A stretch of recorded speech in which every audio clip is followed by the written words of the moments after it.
family. Peace to everyone. Thank you for joining me today. And hope I'm able to be heard okay. But peace to everyone. Let me know if you can hear me okay.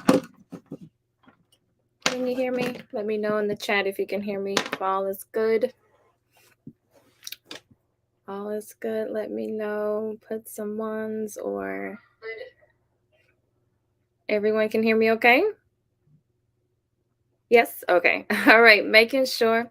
All right. Well, peace, family. Thank you for joining me today. Welcome to MaatSpeaks, and we have another wonderful conversation coming your way. And so today I have invited some more wonderful people to join me today. But let me know how you're feeling. I'm feeling pretty good. I have my tea, so I'm good. So, if you are new or you need a reminder, here at Ma'at Speaks, we aim to bring balance back to our communities through the principles of Ma'at. We first do that by looking inward, and then we create harmony within ourselves, and then we aim to create harmony within our families and ultimately our communities. So, with that being said, we are going to jump right in. I want to look at the chat real quick, see who's already here. I know I have some new subscribers, and I appreciate all the new people that have subscribed to me today. So if you are new here, let me know. Let me go ahead know if you're new here and just leave some comments in the chat, or if you view this live after, you can leave some comments and let me know and tell me what you thought about it. And everyone, remember that you can also email me, leave some comments if there's something that you want to discuss on this channel. As you know, it's all about building within our communities. And so if you have any thoughts of what you want to talk about in the future, let me know. So let's see, who do we have in the chat? Of course, my love, thank you for always being here. That's right. Sit back and enjoy the conversation and join in as you always do. TR Baby 23, welcome back. It's good to see you. And TW Popcorn, you are always here, and I appreciate you. You have been someone who's been rocking with me for a while, so I really appreciate you. So I don't know if you started a coffee site since I suggested it or someone else, but since you have, I'm definitely supporting. Yes, I do have one, and I do need. I'm gonna try to update that as well, but I'll go over that in just a moment when I tell you all the ways that you can support. But I do have one. Thank you. I appreciate that. And Wally, it's good to see you. Thank you for coming through. All right. And we have Abraham. Abraham AAP is in the back, but thank you for letting me know. Let's see, anybody else? Of course, Arshawn is joining us today again. All right, let's see if I have anybody else. Okay, so thank you for joining me again. I'm always honored when people decide to join in the conversation, join in, come through and show me love. So if you're new into my Odd Speaks or you haven't been in a live before, let me know. Okay, so oh, and my sister here. So let's get started. Just a little housekeeping. Remember that there are a few ways that you can support this channel. You can support me by buying me some tea, by going to www.buymeacoffee.com/maatspeaks. And then you can also donate to my Cash App, MaatSpeaks, or Venmo, MaatSpeaks. And my PayPal is Gen Health Revolution. Also, you can follow me on Instagram at Generational Health Revolution. And then my website also, you can go over there see if you like something over there. Generational Health Revolution. I plan on adding some things there very soon. But I do have something on there if you like, just go out there, see what if you like something over there. Okay, so also we will be having discussions. I might be showing some clips here today. So remember the copyright disclaimer under Section 107 of the Copyright Act of 1976. Allowance is made for fair use for purposes such as criticism, comment, news, reporting, teaching, scholarship, education, and research. So, with that being said, we are going to get started with today's conversation. I have invited some amazing people. They are no strangers to MaatSpeaks, but I wanted to invite them and have this conversation. And it's like a continuance from last week. Me and Arshan, we talked about celebrity worship, and that leads into today where we are going to be discussing dying to chase the bag and how we use capitalism against one another in our community, the Black community. So I'm going to welcome my guest. Let's see, who do we have first? So, first, I will introduce, he was the first person to cam up on my channel. Well, he didn't cam up, but he was the first person to be on my first live. So I'm gonna go ahead and welcome him first. He is a content creator as well. He has great conversations over there. He had a great conversation over there last night. He is AK on fire. Welcome to MaatSpeaks. Oh, thank you for having me. Yes, I appreciate you being here. And I'm going to welcome my sister here. She is no stranger to My Aunt Speaks. And let's welcome her. She has her YouTube page as well, my sister Hanifa Nayela. Welcome, sis. Hi, my ad. Hi, AK on fire. Hi, my ad chat. How's it go? Oh, Thanks and for having me. great, and Hanifa. How you doing? I'm seen good. him um last week, and he's usually in the chat, but this very intelligent brother is back again to give us some more knowledge here. So we have Arshan, and he is a content creator, and he is critically drinking on YouTube and I believe on Twitch as well. Welcome, Arshan. Hello, everybody. Hello, Hanifa, AK, my aunt. What's going on, Arshawn? Nobody, just Yes. hanging out with these lovely people. Glad to be here. Well, as y'all can see, this is a fantastic panel of people. We are going to have a great conversation. And so, I'm going to go over some things. Jump in if you want to jump in. If you have something to say, just let me know. Just jump in. I want this to be an open dialogue between the four of us. So let's get started. Okay, so let's see here. Okay, so the conversation is about dying to chase the bag. So let's first discuss what chasing the bag is. So everyone, if you don't mind, let's just start with Abe, AK on fire. What do you think? What do you think when you hear chasing the bag?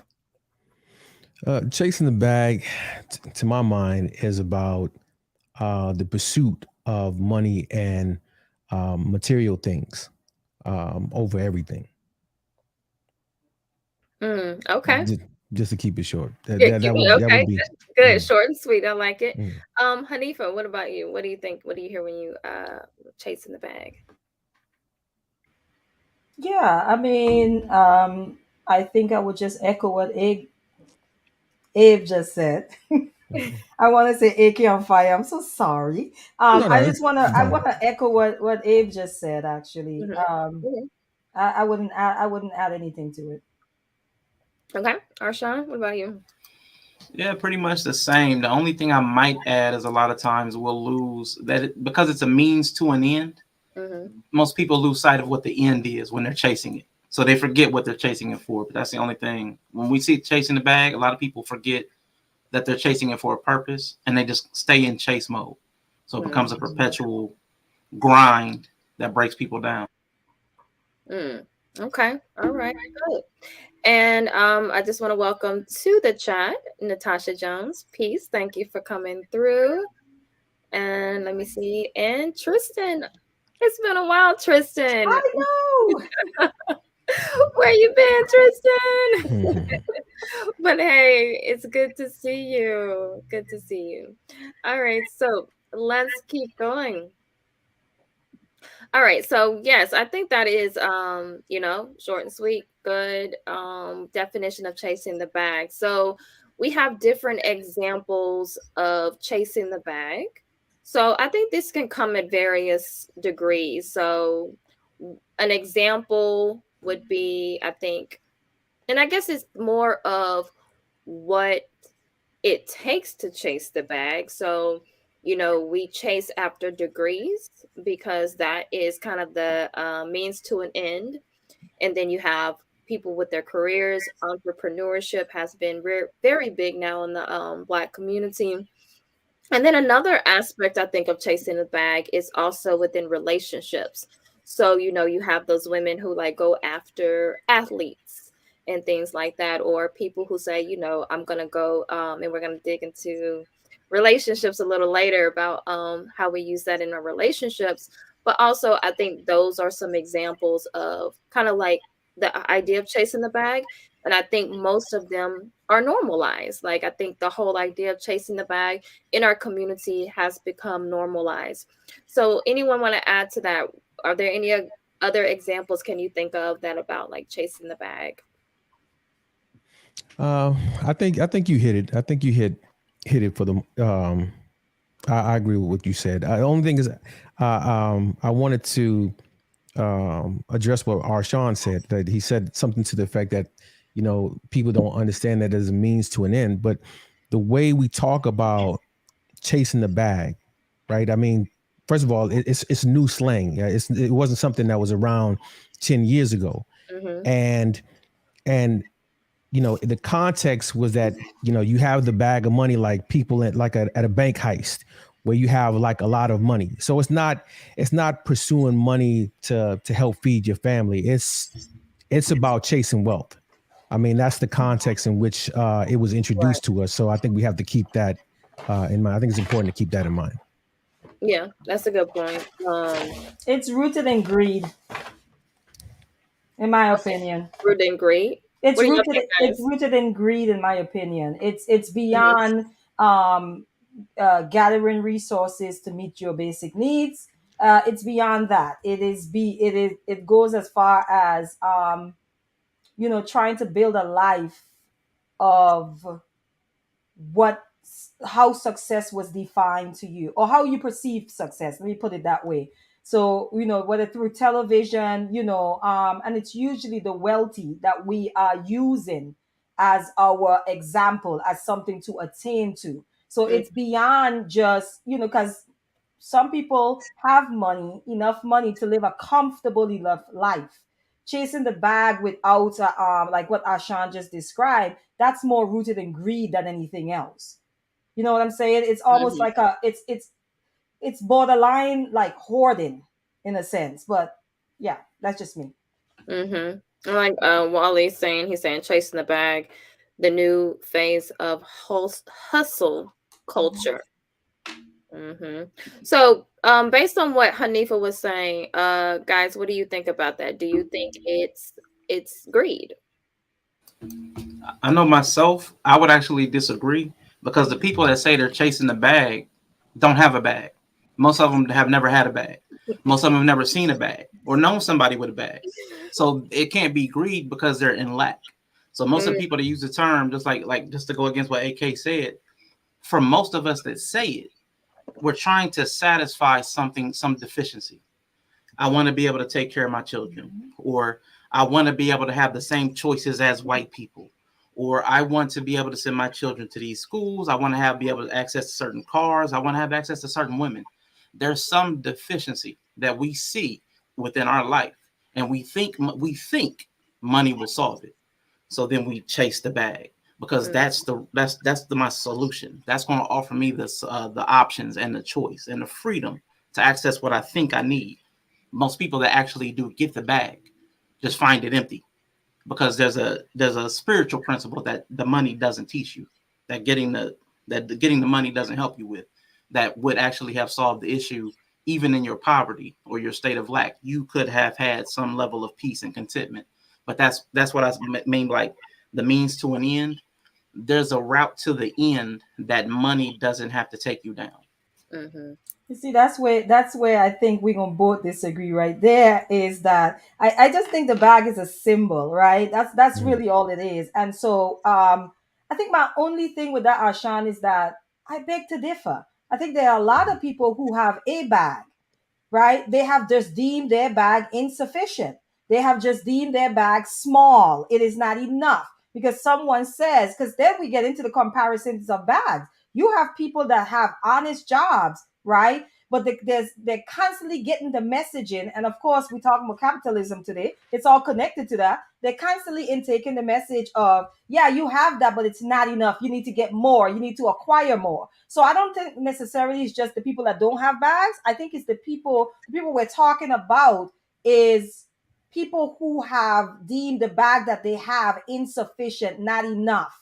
Honestly, Mm. because when you say people don't have the bag, we're not just talking about poor people in that sense. We're talking about the middle working class as well, who is pushing this idea of pursuing or chasing the bag. You get what I'm saying? So that's where I think I'm like, no, not necessarily. They have bags. They just don't feel like their bag is enough to brag on. You get what I'm trying to say? So that's why I say it's rooted in greed. Yeah, that's it. Mm. Yeah. Yeah. Oh, go ahead. Go ahead. No, yeah, I would say that, the bag again symbolizes excessive wealth, not just enough to feed your family. I mean, Mhm. again, when you think about the bags, you see those brown bags with the dollar sign on the bag. It's supposed to represent a lot of money. And if you remember, like most of us who started off in the hood, people didn't have cars, but everybody said, "Yeah, I'm going to get that Benz." If they see a fancy car passing by, they weren't talking about just a regular car to take them to work, right? They were thinking on the other end of the spectrum, like extreme wealth, and maybe it's a means to provide them hope. I don't know, but I tend to agree with Hanifa, and that it represents greed to some extent, at To least some at least extent. yeah. Yeah, so I was thinking about that when Arshawn was talking, like we have to adopt a scarcity mindset in order for us to believe in chasing the bag anyway. So even if you do have enough to feed your family, then it goes to, you have to, because you got to even think about why we even feel like we have a scarcity mindset.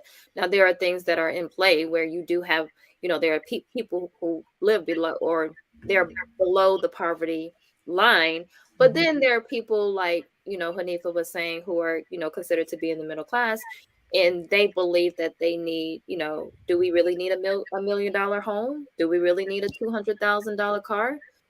So it's those concepts of, it's always, no matter what level you get on, you always feel like you need more, or you need to go to the next level.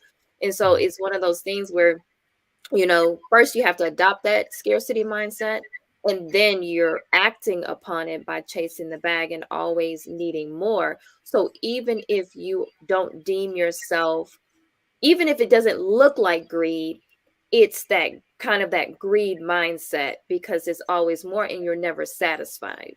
Can I say something? Hmm. So there's a meme that I recently saw, and I guess it would fit right into this conversation to what we're talking about. So the meme says, it says, so I'm going to paraphrase. It says something along the lines of, first it says, you have people talking about, yeah, I can't wait to get this house, my dream house, and so forth. Then they show the picture of, then it says the house. Now, the house is a beautiful house. Oh, you see what I mean, my aunt? Hmm. It's despicable. It's disgusting Because I'm looking at that meme. That's exactly what we're dealing with, where someone actually looks at a house like that. It probably was a 4-bedroom, 2-bath house. Mm-hmm. But the person's dream is shot a word, Sean? Can I say shot on or shit on? Yeah. Mhm. So if the person's dream pretty much is dismissed as you're dreaming too small, do you get what I'm saying? It's stuff like that that I'm speaking to when we're talking about getting the bag, where people are looking like, well, that's your house only has one garage, or your house has no garage, or you live in a townhouse, or you live in an apartment, oh, you live in a condo, then you're really getting to the bag. That's the type of stuff, the metrics that we use, the measurements that we're using. And all it is advertisement, because it has to keep the machine going. I have to make you feel that you are in lack so that you can keep on the hamster wheel. That's the only way we're going to keep this machine going. It's all advertisement. Mm-hmm. Yep. Because, and that's the thing. And I agree with that. It's like they're constantly marketing to us. And when we talk about getting our emotions, like we talked about last week and the week before that, we talk about they have to get our emotions in it. And then there's a lot of different marketing techniques that they use. So now $100,000 house, where people might have been comfortable with that 20 years ago, that's not enough for people now. It's like you need a $500 or $1,600,000 house.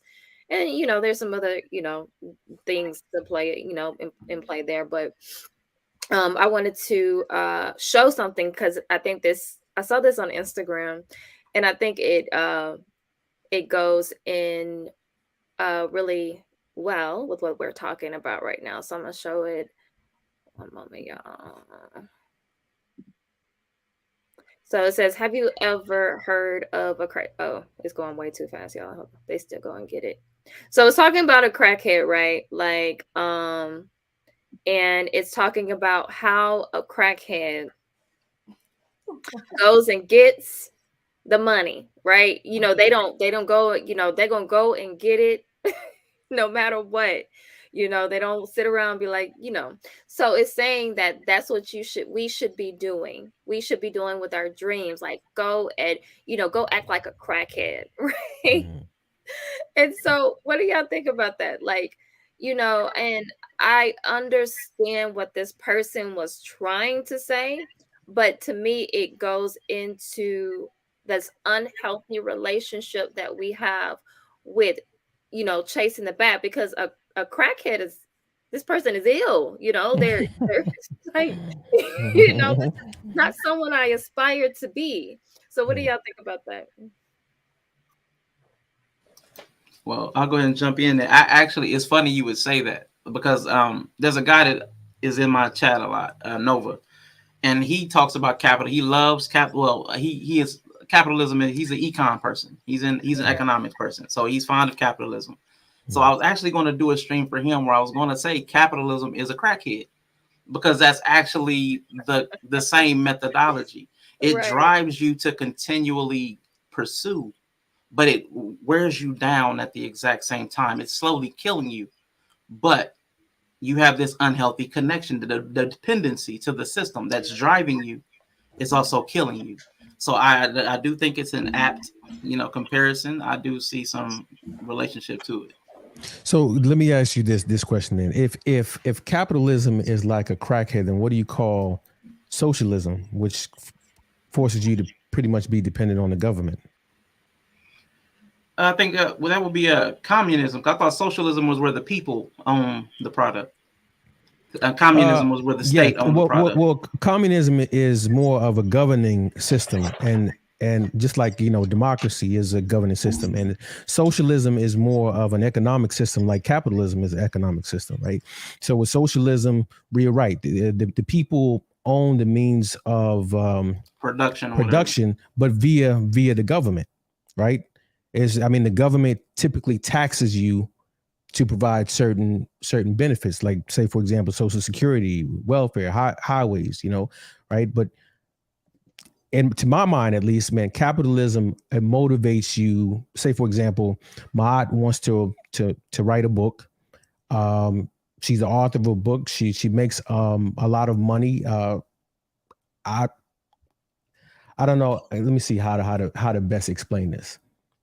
I just think that in capitalism, it motivates you to work a little bit harder. If you want to start your own business, you know, you can make a solid profit. I don't think that's the case in with socialistic societies like Cuba, because when you look at China, China was primarily was like a banana boat republic with nukes, and then once in what was it 1996 when Hong Kong went back to China, and you know Hong Kong had been under the British for like 100 years, and they were a very capitalistic society.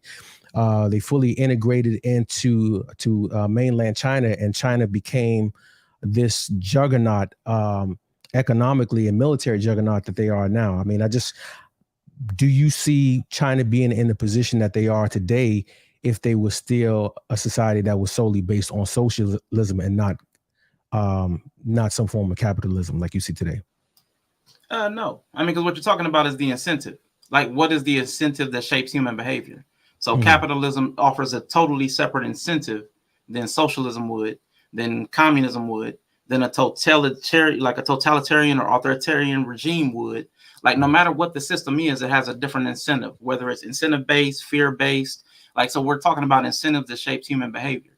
So in capitalism, the driver, the attainment, the options, the opportunity, that's an incentive. With through the sweat of my brow, I can make myself into anything. Like, that's a very freeing thought. But anything out of balance, anything unchecked can become problematic. Even drinking water out of balance can become problematic. So I don't say capitalism is bad. It's the way we employ capitalism. It's the way we have a relationship with capitalism. That's the biggest problem. Right. I think when most people talk about capitalism, they're really talking about hyper capitalism. And there's a difference between hyper capitalism or an extreme form of capitalism versus like a regular form of capitalism. So I do agree with your point. Which form are we under right now? Are we under extreme? I mean, who is measuring that? How do you determine which one you're under?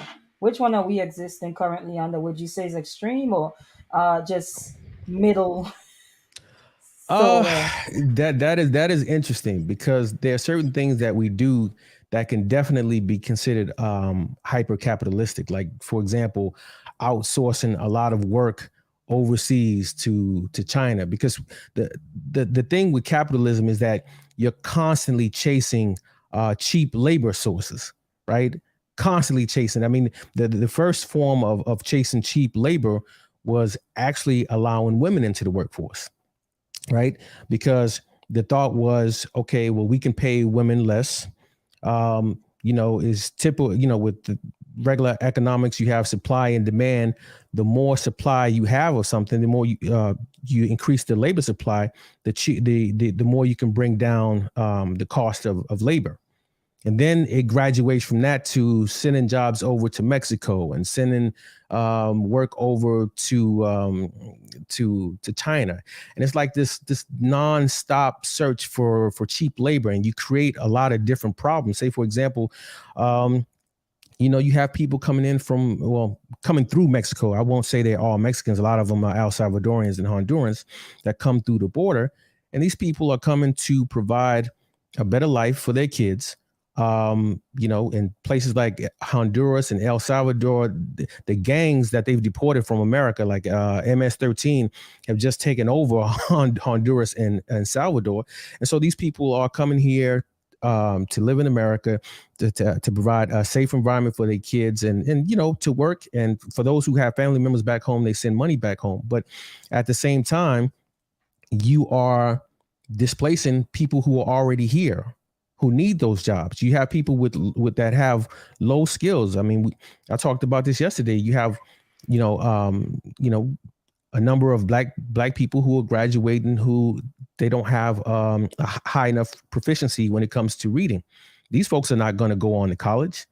A lot of black people are, in our culture, are discouraged from going into the military. You talk down to the military. Military has always been seen as college for poor people.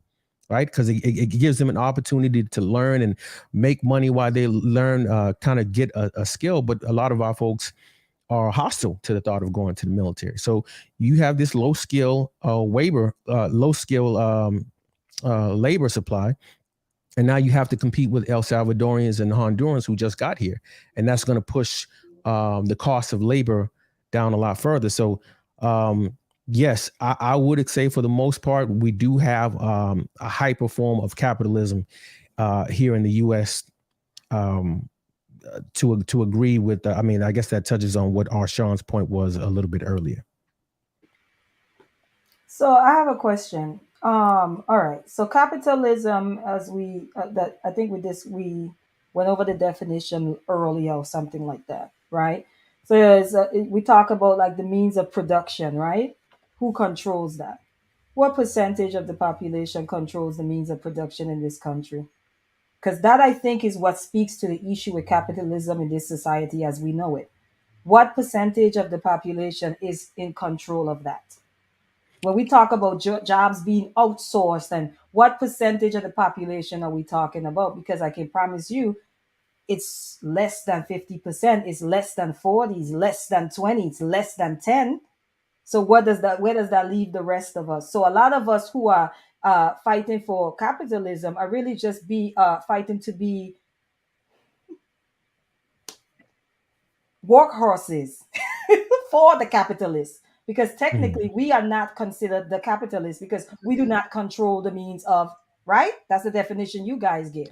Yeah, So but you when you do say though. extreme, I'm sorry, Abe, I'm gonna stop right here. When you Mhm. say extreme capitalism, I'm just like, well, yeah, well then we're under extreme form of capitalism. And I also wanted to speak to socialism, that what you guys talked about earlier. I think a lot of these systems of economics systems work on a smaller scale, they start to get real corrupted and thrown off center as you try to like execute them on a larger scale, to be honest. Because when you think about like socialism, I'm like, yeah, in a community based environment where everyone, it can work. But once you start getting on like a broader scale, that's a problem. And I think the last thing is, Abe, you was talking about people migrating to the US. I mean, there's a thing also called global capitalism that's kind of like creating that issue, that influx as well.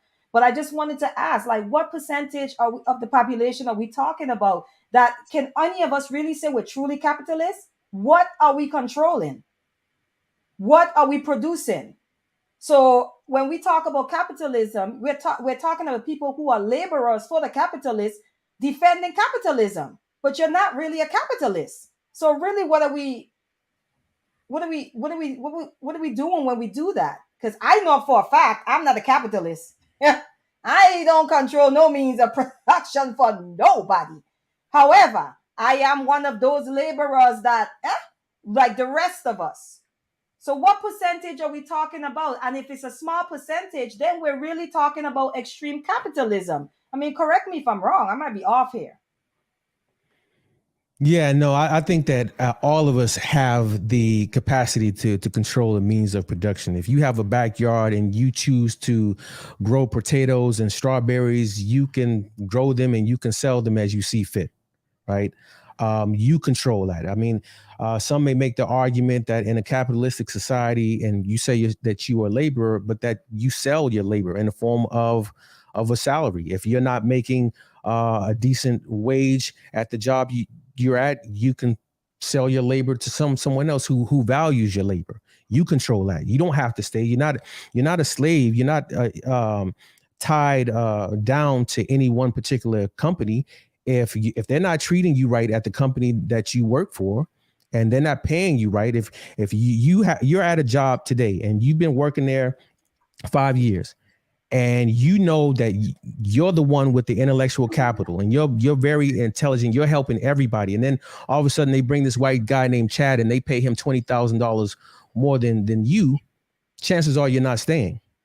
Chances are you're going to go to another company that's going to value what you bring to the table. You control that, right? So that's capitalism. Yeah, you're selling. Yeah, at the end of the day, capitalism, you're selling your labor to that person, right? The issue that comes in with capitalism, because the end goal of capitalism is always profit, right? Mhm. And so, what's his name talks about this. He sums it. I'm going to paraphrase it, but he sums this up really well. Kwame Ture, formerly known as Stokely Carmichael. He talks a lot about this, and one of the examples he gives is that, and which we all know how capitalism works. This is why they're outsourcing jobs. This is, you want cheap labor, so I'm gonna get you. I'm gonna pay you 50 cents to do the labor, right? I don't do anything. I don't do none of the work. Okay, to create a T-shirt for me, and I pay you 50 cents. You selling your labor to me, and you think yeah, well, 50 cents is good. I'm selling my labor to this person until you find out that person who ain't getting their hands dirty, who ain't doing no work, no labor, then takes that t-shirt and sells it for 50 freaking dollars. Okay, while you still continue to make 50 cents. And then you find that out that the capitalist is making $50 off of a t-shirt that you made that you only earn 50 cents off of. Then you go and you say, yo, this ain't right, because it ain't right. Okay, this ain't right. So, you know what? Give me a raise. I want $1 raise, right? And then you go and they're like, you know what? We're gonna give you $1 raise. And then we're gonna just sell the shirt for freaking $55. Do you see how that works? That's the issue I think that comes to mind when I think of capitalism. And then you're talking about even capitalism on a smaller scale. Okay, you go and you buy the, I don't know, what is it, the peach seed or something. You plant your tree, you do all of this stuff, and your peach seed was probably 5 cents. And then you out in the market selling your damn peaches for $55. I mean, even when we talk about buying black, we still see capitalism in even in that dynamic. When we're like buy black, we just have a bunch of black capitalists pushing black people to buy black because they benefit from you buying black. They're drawing you in so you can support them, and they because they're the capitalists in that dynamic. It's a small percentage of black people who is pushing the whole buy black wealth agenda. And I know a lot of people are not going to like to hear this, okay? And so, but it's a small ones that's controlling a small percentage, again, under 10%, which is just capitalism in blackface. That's it. It's still capitalism. The people who are at the bottom never get what they're worth. They are never paid correctly for their labor. And the people who are not laboring are exploiting you. You think you're selling your labor and you're getting a fair deal until you find out what these heifers are making for half of the work that you're doing. That's my issue. That's one of my issues with capitalism. But yeah. If I may, I think that speaks to exactly what AK was talking about, because that is part of the brilliance of capitalism. If I find out I'm earning 50 cents for making these shirts and they're selling them for 50, well, I work long enough so I can buy me a package of shirts, and then I'll print something on them, and then I'll sell them for 50 or 40 or 30 to get my foot in the door. So then I can get my skill up, and then I can profit on my own labor at a greater degree than if I were just exploitative labor for someone else. Like, that's the built-in incentive program to capitalism, because while you're on the labor force, you're learning the skills necessary to capitalize off of your own skill set. Right. They're teaching you because they've built the system. So then you just replicate the system. But that's capitalism. It doesn't have, nobody's forcing you to stay low skilled or at the bottom. But a lot of people are kind of artificially suppressed by, I would say, well, I know a lot of times we talk about white supremacy, or we talk about there are different things that put more barriers in front of certain types of people. So in certain types of colored people, there are more barriers applied. For certain genders of people, there are more barriers applied. So everybody has a different setup within the system.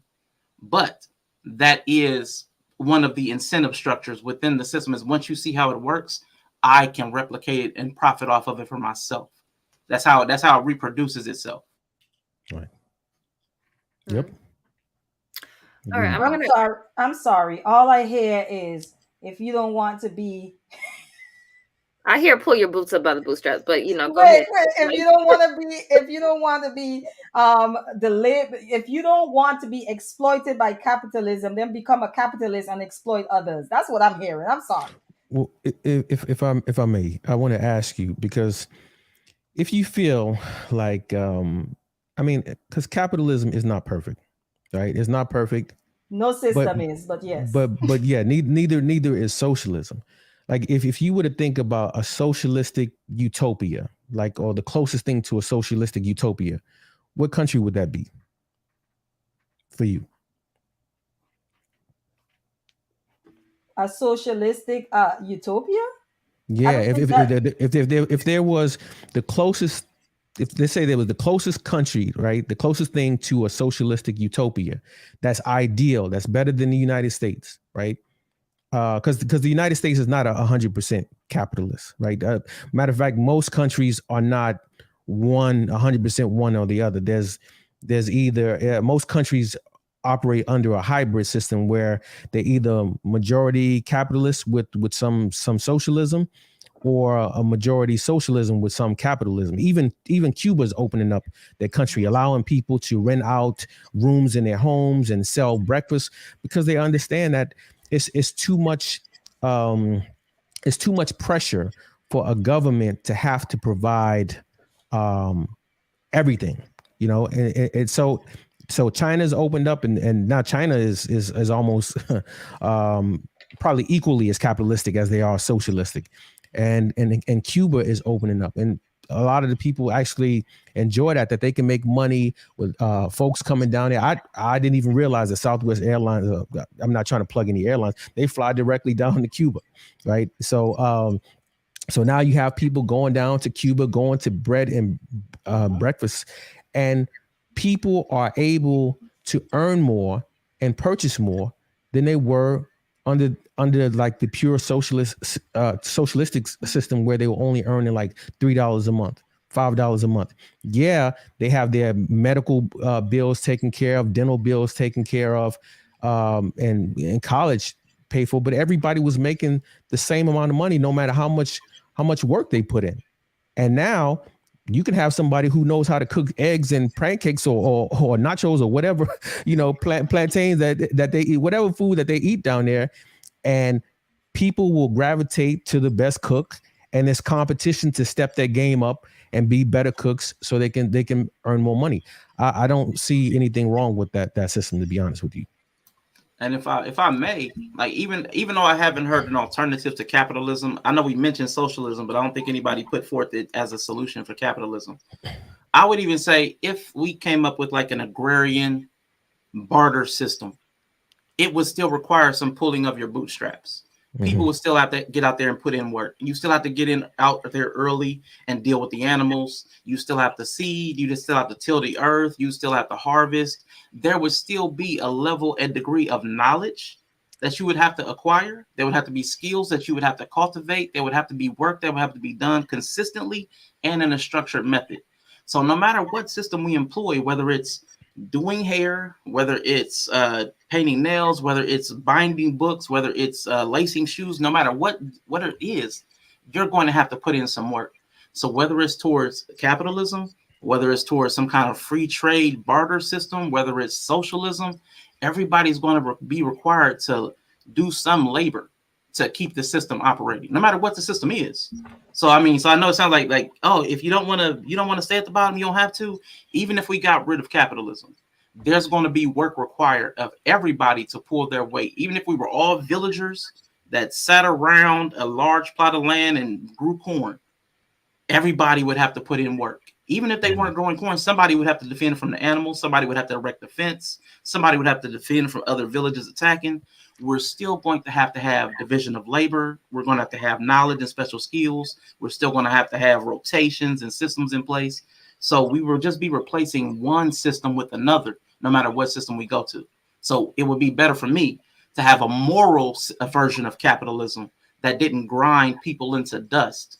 So even if we went to socialism, I would rather have a moral system of socialism that rewarded people fairly for innovation and extra labor. So no matter what system we go to, I think there should be an equitable distribution based upon what you give and what you offer, and an ability for people to gain more knowledge, gain more skill, take on more responsibility, be rewarded handsomely for it. Like, that's what I mean. I don't mean like greed, but no matter what, we're going to have the same mechanisms. They're going to look different. Yeah, I agree so with you. Sorry, Mahat. I agree with you, Asham. But go ahead, Mahat, because I know you're trying to move the conversation forward. yeah, so and I think that's what we, I agree with that. I don't think most people are trying to take away the actual the work out of it. It's more of the where we don't have a balanced playing field when it comes down to it. So the thing is we have to look at the capitalism and where the how it's rooted in this society. I want to go to the people came in, so I do want to go to the comments really quickly. So peace to Priscilla. Thank you for coming through. Um, let's see. Bree came in. Kwai Bree, thank you for coming through. I appreciate you. Um, let's see. I'm going down. Let's see. So Tristan says, I believe chasing the bag equals financial impulsivity. And then Wally says, any house can be a dream house, but creative isn't there in the mind to make it so to the best of your position. Okay. I'm just going really quickly through here. All right. So, oh, peace, Ray. Thank you for coming through. He said, I understand the crackhead reference. Most successful people are obsessed with their craft to the degree of ill.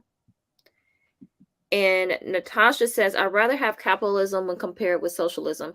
I do believe healthcare and the police force, etc., should be government controlled. And so with that, I would even ask, like, what do you mean by government controlled? Okay.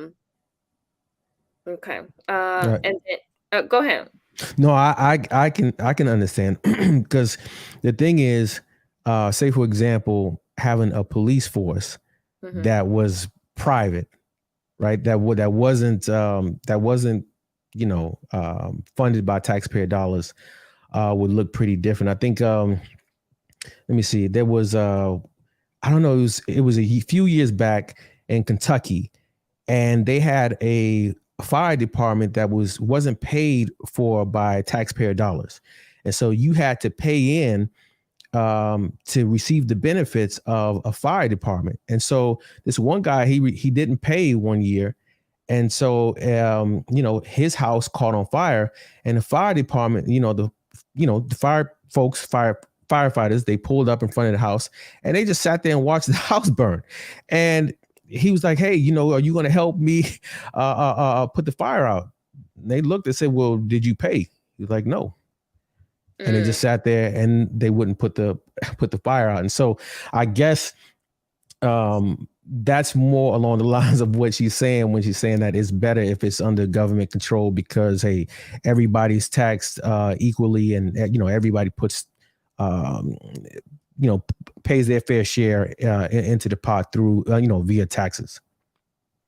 I mean, well, one could argue that the government is actually a private entity in itself, and that it's receiving all these things are received for profit. They just set up a system for that to work, like, because we know that the United States is a corporation. So with that being said, that is the corporation, and then the tax dollars are their profit.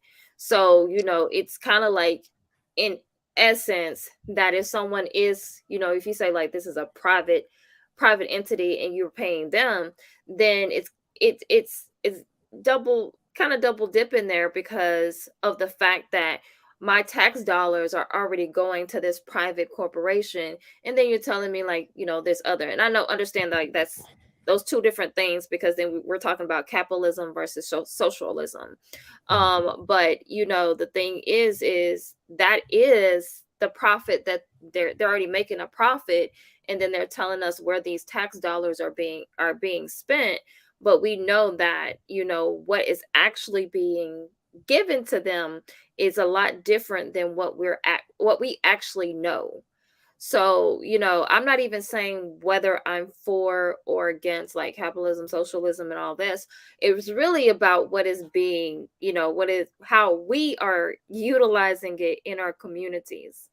Mhm. Um, Now, Cheryl, she did say, I literally joined the military to pay for college. I refused to pay for grad school, so I forfeited 4 years of my life. Mm.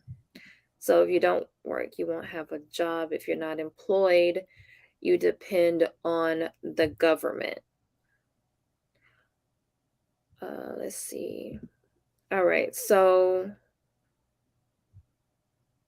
I was just making sure. Oh, peace. Thank you for coming. And I appreciate you here. Nova is here. Peace to Nova. China is in many ways more capitalist than the U.S. He said competition. Natasha said competition is necessary and healthy, is what it sounds like to me. So we're gonna get into that. Peace to Rico. Thank you for coming through, Rico. Uh, I will. Okay. Wait. Okay. So I'll get back to the comments, y'all. But I wanted to thank y'all for coming through, being in the comments, giving your thoughts, all that. We're gonna get back to the conversation. So capitalism, I'm gonna give a definition for capitalism, but before we talk about capitalism, we cannot talk about capitalism without first talking about imperialism. So with that being said, we have to understand kind of the root of all of this, where it comes from. And so imperialism is the state policy, practice, or advocacy of extending power and dominion, especially by direct territorial acquisition or by gaining political and economic control of other territories. So we know that imperialism is actually just something that was done. It was done globally, where you are coming in, and we know these are Europeans doing this. Europeans are going in and they are, taking over different territories, right? That's how they got the United States. So we have to understand that capitalism is kind of like a branch of that. In So, capitalism is an economic and political system in which a country's trade and industry are controlled by private owners for profit rather than by the state. So, when we even think about capitalism, in understanding, even like when Hanifa said, like capitalists, like who are actually the capitalists, because we in this society, I can understand if you say, saying that, we can kind of like be baby capitalist in a sense with our own communities, but in the bigger scheme of things, can we actually be capitalist when we know that the actual capitalists who are making money off of our labor, and then we are not necessarily. So I'm gonna get into what I think capitalism is in just a moment, but then we can also not talk about capitalism we can't talk about it without talking about colonialism. So that is the policy or practice of acquiring full or partial political control over another country, occupying it with settlers and exploiting it economically. So these are all of the things. So when we talk about capitalism, and even how we have participated in it or unwillingly participated in it, we don't have to understand, but understanding for me, it's more of, the different, levels that we have to think about this on, because we can think on it on the level of, living in America, being a Black American, or just in America, and the government has, and the government as it is, fooling us in different ways. So then there's a level of that, because it's not just us, but we're just kind of at the bottom of the totem pole. And then capitalism can only exist if there are classes of people that support it and keep it afloat. So when we say certain things about capitalism, we have to understand that colonialism is what has created our mindset to even approve of capitalism, because we had to take on their values, we have to take on their systems, we have to take on their structure, we have to say that it's okay. So a lot of times when we talk about capitalism, we're talking about it in a way where it's like, well, because of we cannot even see anything past that or anything different from it, because this was something that was given to us. So a lot of times when I think of capitalism, it still, to me, sounds a lot like like um like slavery, because when you think about your actual labor, so when we talk about the like federal um reserves, or the money, right? So those are Federal Reserve notes, which have no value. And so the actual real money, in a sense, is the actual labor. So we are, it kind of, to compare it to, we can compare it to our ancestors being in slavery, right? So their labor is what was producing things. And so with that, they didn't have to pay them. It was free labor, but it was building something, it was creating a product. And so a lot of times we are not actually getting what we are actually worth. And then on top of that, we are talking about um, the exchange of something that actually has no real value. So that is why I kind of still compare it to that, because I want to show you something. This is in the book Give Yourself Credit. It says, if any crime against the law and mankind has ever occurred, it was surely the crime that Congress committed when it established the Federal Reserve System in 1913. This act created 12 privately owned banks of issue, which were unified into one private system and given a public facade of appearance sake, for no consideration and without any restraints being placed upon the grant. Congress empowered these banks to issue notes which were deemed to be obligations of the federal United States government in behalf of the people. So before I move on, anybody want to comment on that before I move on? Well, coming on with the Federal Reserve. Yeah, just anything I said. Oh, just go ahead. There was something that you mentioned earlier that I wanted to, but I wanted to wait patiently. But it'll come back to me because I just got caught up in your reading of the Federal Reserve. Oh, okay. Mm-hmm. So even if we look at let's look at so we have capitalism, the pros and cons. Mm-hmm. So we have pros, incentives to be rich, mm-hmm, and encourage innovation. Firms have incentives to be efficient. Consumers free to choose products they desire, and prevents large bureaucratic government and better than alternatives. The cons: firms can gain monopoly power and exploit consumers. Firms with monopoly powers can pay low wages. Externalities can damage the environment, tends to lead to large inequality, prone to boom and bust in economic cycles. So even just looking at these pros, I don't think the pros outweigh the cons, but what are your thoughts on this? I actually think the pros outweigh the cons. I think when you look at the fact that firms, let's look at the cons for example. You say firms can gain a monopoly. Well, the thing is, if enough of the American citizens protest and have an issue, then Congress will take it up and they'll do something. Say, for example, if you remember a long time ago. I mean, I think we're all old enough to remember the Bells, Ma Bells, how it was just one Bell company. You had Southern Bell, Southwestern Bell, Pac Bell, Mid-Atlantic Bell. And prior to that, they had like a monopoly. I mean, um, you would pay to rent out a phone, much like how we rent out the cable boxes when you rent cable, and they had an absolute monopoly. And so they broke up. Congress broke up the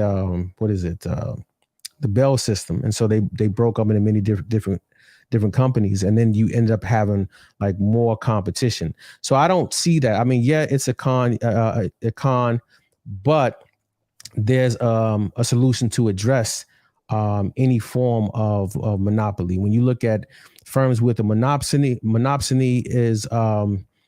is, say, for example, like the federal government is a monopsonic power, Okay. right? The federal government is a monopsonic power. I mean, most companies want to do business with the federal government, right? And so because congressmen knew that the federal government could take advantage of businesses who were eager to do business with them, they wrote stipulations in what's known as the Federal Acquisition Regulation, or the FAR. And so you have to give them a fair wage. There was a bill that was passed in the 1900s. I can't remember. It's the Davis-Bacon Act, right? And the premise behind the Davis-Bacon Act was that you had there was a Southern guy who would bring up a bunch of black folks who would work for a lot cheaper than they would pay white people. And so so he was getting all of the work. And so to make it so-called, I put it in air quotes, fair, so other white people could get an opportunity, they drafted up a lot of statutes in the Federal Acquisition Regulations, right? So that's with like monopsonic, you have only one player in town. Again, there are things that you can do via legislation to address that. Externalities can damage the environment. Yeah, but then you have organizations such as the EPA to regulate that. No, so I get all of the cons, everything that you have listed, but there's a way to rectify that. It just takes you having an active citizen populace who want to make changes, and normally they do that through political action. So I don't know that I would say that the cons in this case outweigh the pros. I think if the cons were unchecked, then I would agree with you that they outweigh the pros. But I think there's a solution for a lot of these cons. So who does capitalism mainly benefit? I think capitalism benefits those with ideas, those who are innovative, those who are hardworking. Let's just take YouTube, for example. Like, a lot of us are on YouTube, and some of us maybe we only what do you call it? We only post or do streams maybe once a week or once every 2 weeks. But then you have folks out here who maybe are not as intellectual as you. Maybe they don't have much to offer, but they have the dedication and the discipline to stream every day. And before you know it, they have 1,000 subscribers and 5,000 subscribers and 10,000 subscribers, right? And they're incentivized because, they're able to monetize. And the more subscribers they have and the more watch hours they have, then they receive a paycheck from Google's AdSense, and then they could establish some type of like affiliate marketing deal. Let's say they partner up with Amazon, and they'll, like how you just mentioned, you talked about 2 books, and then you could say something to the effect of like, if you want to get this book, see the Amazon link down there, and then they go click the Amazon link and they order that book. Well, guess what? Maat is getting paid, and all you did was talk about it. Right now, you're talking about it for free, but with affiliate marketing, you're going to make money off of that.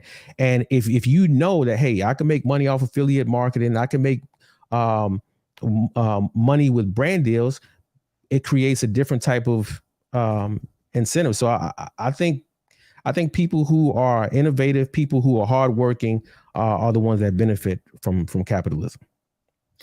The only thing I'm gonna let you go, Hanifa, but what that sounds like to me is grind culture. Like that's what it sounds like. It sounds like I'm going to incentivize you if you grind and don't rest. That's what, and we know that within that is something that also affects us mentally, affects us physically. So, to me, it's still because we're on YouTube and they incentivize us with these things because we know, like, when you do AdSense, right, that even if Mhm. you have like 100,000 subscribers, it's really you make your money better in other ways. But even with AdSense, it doesn't pay. It's like pennies on what I forgot what it is, but it's not even Mhm. like anything worth really talking about. But I do know you can make like those deals and things like that and make more money. But at the same time, it's like, you know, it incentivizes those who grind. And I think that is like the whole idea of chasing the bag is that's what is incentivizing. Like you gotta grind to get where you need to go. So Hanifa, you can go ahead. I mean, if you want to, I don't know, Abe, if you want to respond to that, but go ahead. I mean, I would, but I want to. I'll let Hanifa go ahead. Okay. No, I was just gonna ask a question because this term hard working comes up quite a bit. Do we consider the poor in this country to be hardworking people? Absolutely. Why aren't they successful? Why aren't they wealthy? Why aren't they rich? What's wrong? What are they doing wrong in their poverty? Because when we say that if you are hardworking, when we sell that to people, right? And we say if you're hardworking, then that you're guaranteed to have this, to have that, not considering the other factors that might be Mhm. at play that are barriers as well, not considering systemic issues that are involved. Like I think that I don't know. I take issue with that because it's still another. And we talked about it earlier with the bootstrap thing. Ashan had mentioned it, and pull yourself up by the bootstrap. It the issue that a lot of people have with that is that, especially black people in this society, is that it implies that there are no barriers, right, for us as black people. That the reason why we are at the bottom is because we are not working as hard as those at the top. We're talking about people who were born with silver spoons in their mouth. We're talking about trust fund babies. We're talking about the people who are real capitalists. And you're telling a person who works 2 and 3 jobs that they're not like that trust fund baby because they're not working hard enough. Who is working hard? Who is working harder than who in that equation? The person who inherited the wealth or the poor person that has 3 jobs? What are we talking about when we say hard work? So I need someone to clear that up. So I think, and let me just say this real quick, and I'm gonna let you chime in, Arshan. So when we say hard work, at least when I say hard work, it's synonymous to, I would say, dedication, discipline. That's what I mean when I say hard work. Not to disparage anybody who goes to work, works 2 jobs. I'm not saying that these people are not hardworking. I'm just saying that if you have a certain discipline, because being successful is partly luck, but a lot of it has to do with discipline. If you're disciplined, you don't even have to be as talented, but you can go far, right? And so Arshawn hasn't said much, so I want to be quiet and let him chime in real quick. Now, the first thing I'm going to say is facetious because I already know how it's going to come over. First thing I'm going to say is completely facetious, but I get what your point, Hanifa. Now, when I said that whole thing about the getting the bag, everybody was like, "No, we're being sold that we need to have more. We need to have more. It's an ever pursuing chase." Now it's like we're comparing. Now Hanifa's over here comparing people to the silver spooners. No, the poor person should be happy with what it is that they have. They shouldn't accept the conditioning, Hanifa, that they should have more than what their poverty has allowed for. So that's the facetiousness. But now that I got that out the way, I do want to ask like some follow-up questions. Like I do believe everybody would agree that like the grasshopper and the ant, the person who puts in work should and could get more outcomes or output than the person who does no work. Can we all agree on that part? Yeah. Hard work will get more than no work. Right. Okay, yeah. Generally speaking, just for the general person, hard work gets more than no work. Then there's another layer to that. Then you can add smart work plus hard work will get you more further than hard work alone. Then you can step another layer up. Smart work plus hard work plus a great connection, a great network will get you further than just smart and hard work. Then smart hard work plus connections plus opportunity, luck or opportunity will get you even further. So there's an entire spectrum of available opportunity based upon a set of like stacking circumstances. And that's not even including, like you said, the systemic issues of gender and race. So there are more barriers in there are different lanes. There are certain lanes where it's actually more beneficial to be Black than it is others. And that's not a lot of them. I'm not trying to make a fairyland here. Yeah, you But- got to lose me on that one. Yeah. But there are, okay, let's pro football. You're more inclined to be a professional athlete if you're Black in football. But wait a minute, In who's making basketball, money but- off of but- those athletes? Like, But Who's that's not. making But you're skipping a point. You're skipping a point. I said the we're going to talk the percentage of people who are professional athletes in football and basketball are predominantly Black people. That's Now, based if on we're gonna- merit. That's based on merit. But a lot of stuff is based on merit. But the problem is the reason people don't have access to merit is because they've had some barrier to education or network or opportunity. A lot of this has been going on for over 100 years, back to like Booker T and slavery. This is so far back that some Black people were thought inferior, but what was found out is if they were given opportunity and education, they were just as good as everybody else. Just like that right now. You really believe that they truly believe that we were inferior? You really believe that? You don't think people think that? No, I think I think they knew what we were capable of. We're the only group of people who had laws to prevent us from entering into certain industries. Like, say, for example, right? I always say that Black people are just an amazing group of people, period, right? Just take the 265 years of slavery. Do you know that you had Black people while they're slaves? Because on Sundays, they primarily had Sundays off. They gave them off. So Sundays were the slaves' time off.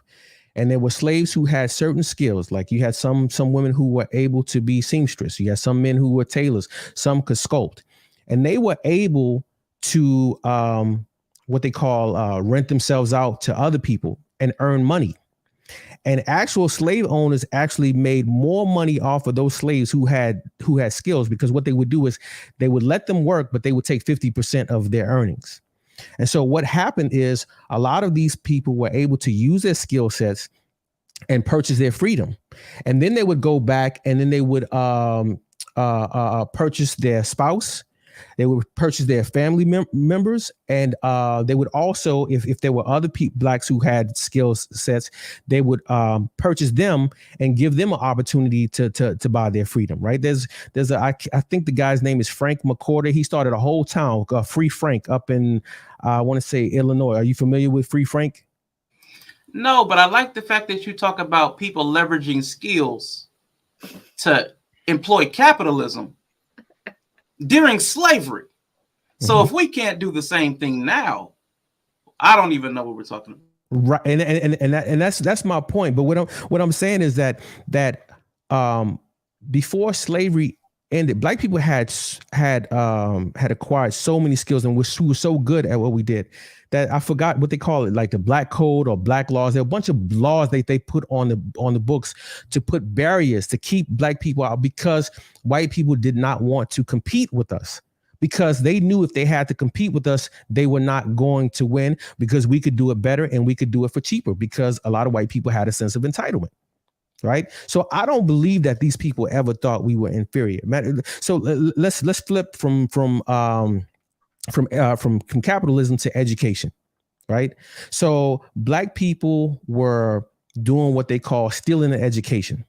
And so what would happen is you would have the slave mothers would allow the son, because the kids would be playmates with the slave master's kids, and they would learn a little bit, and they come back and teach the mother, and the mother would go back and teach other slaves. It was called each one teach one. Hey, I'm going to learn a little bit over here, you learn a little bit over there. And they had what was called pit schools, where they dig a pit, and at night they all come and they would congregate, and they would share knowledge. You had female slaves who would steal bread and trade it to like a white wino for education, even though that could get him in a lot of trouble.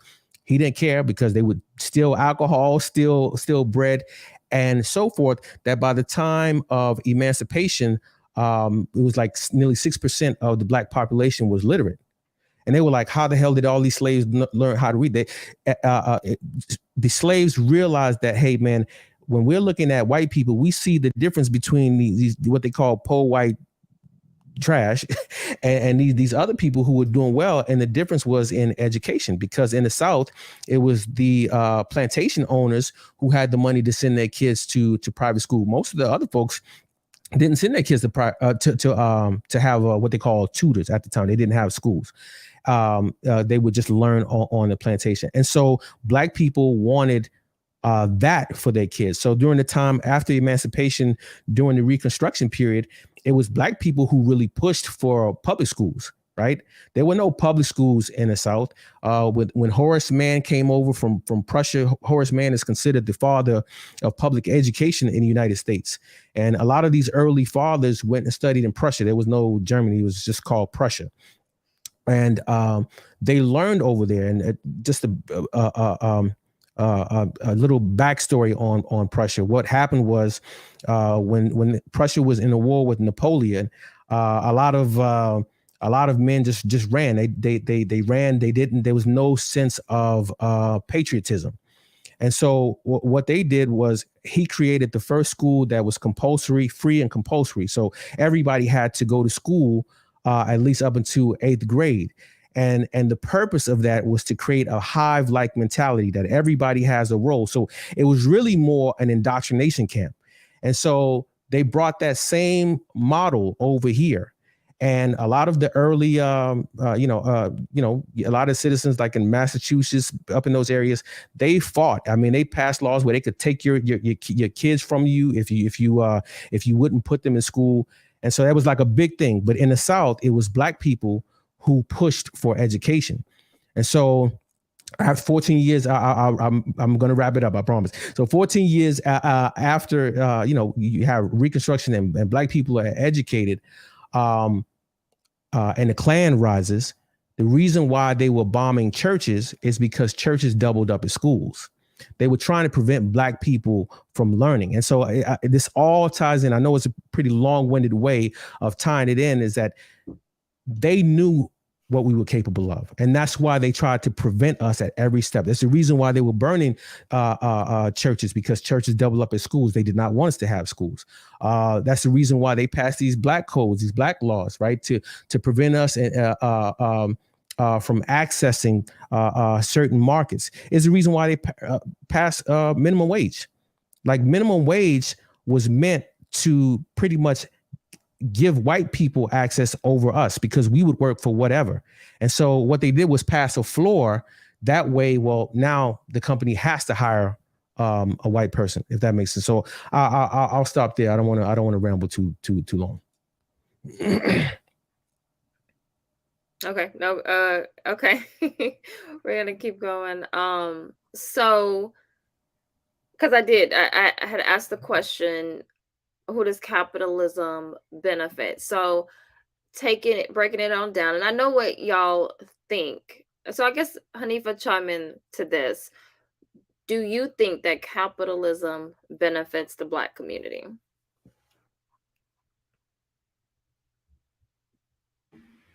Me? Mm-hmm. Sorry.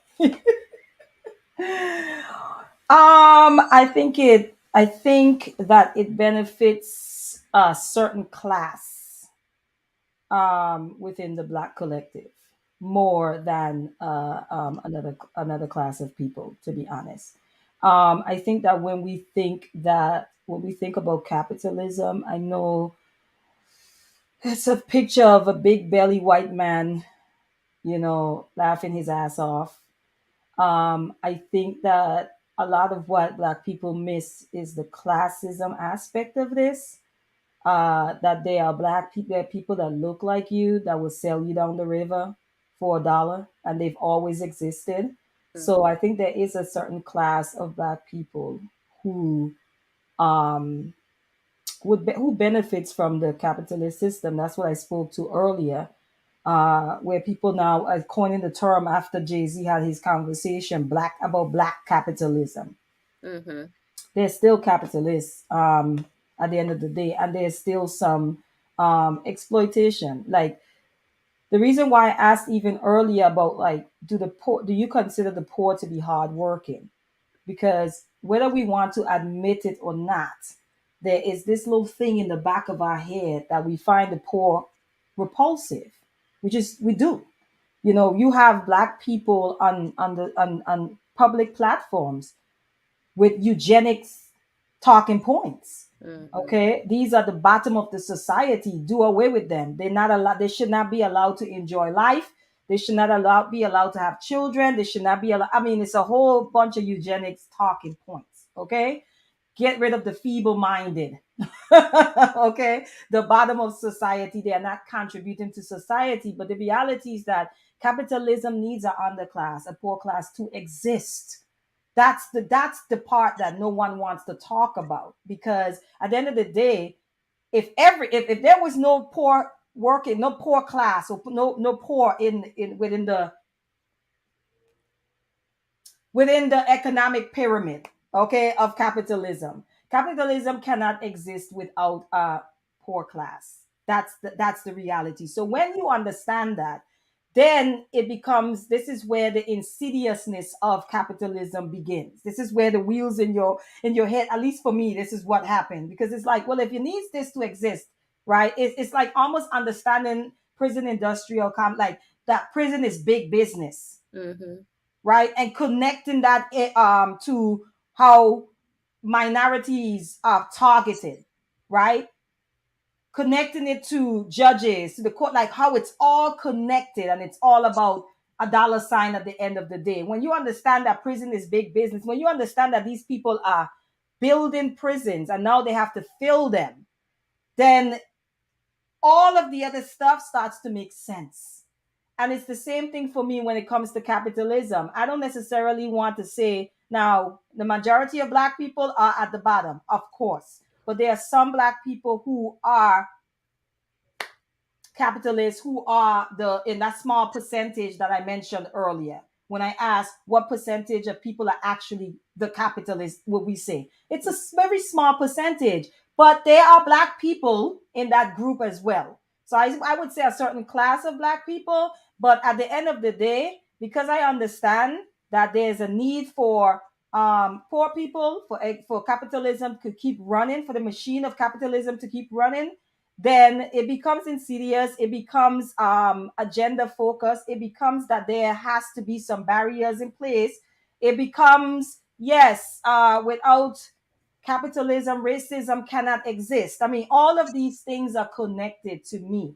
So when we talk about capitalism and we try to find it good, we can find the good and the bad in every system, right? But as Black people in America, we cannot fight racism and ignore capitalism. That's my approach to that, right? It's almost impossible to do that because And they're very much connected. right.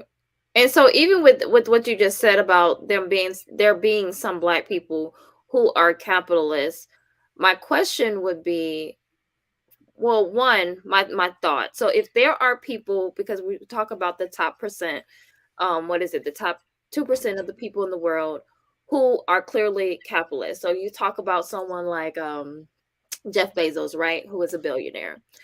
And then we think about the ones that would, the Black people who would be able to rival that in a sense.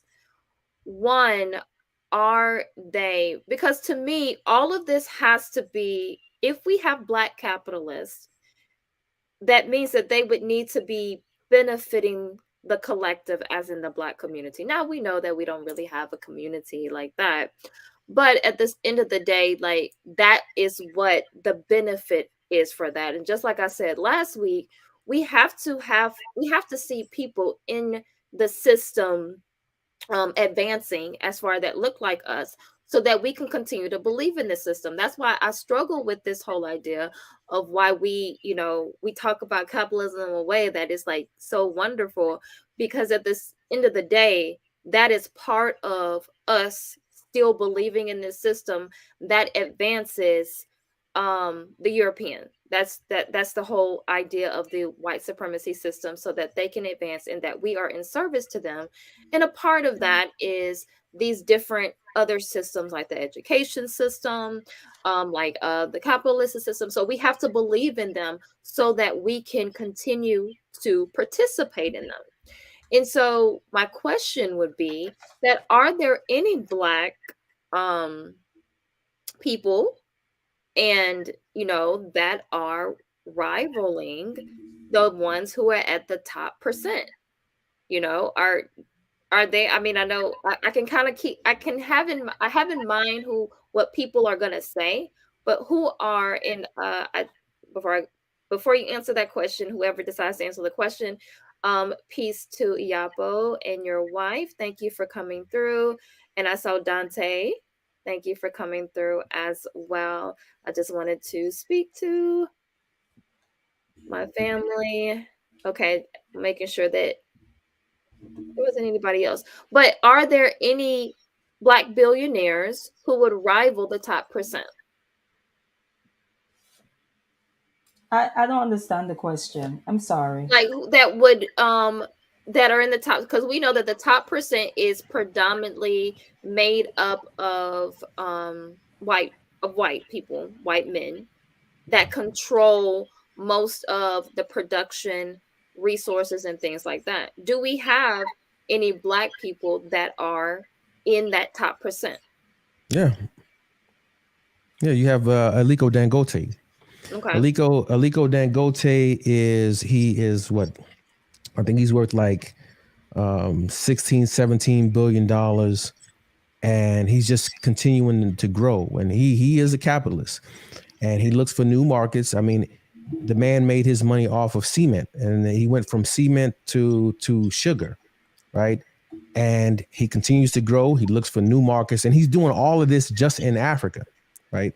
He's doing making his money in Africa. As a matter of fact, there are a number of billionaires, Black billionaires in Africa, and I just don't think that that wouldn't be possible if they didn't embrace capitalism. Again, I think we look at capitalism and we have an issue with hypercapitalism, but then we blame all forms of capitalism. And then you have some who may, and I'm trying not to talk, I'm trying to keep it short.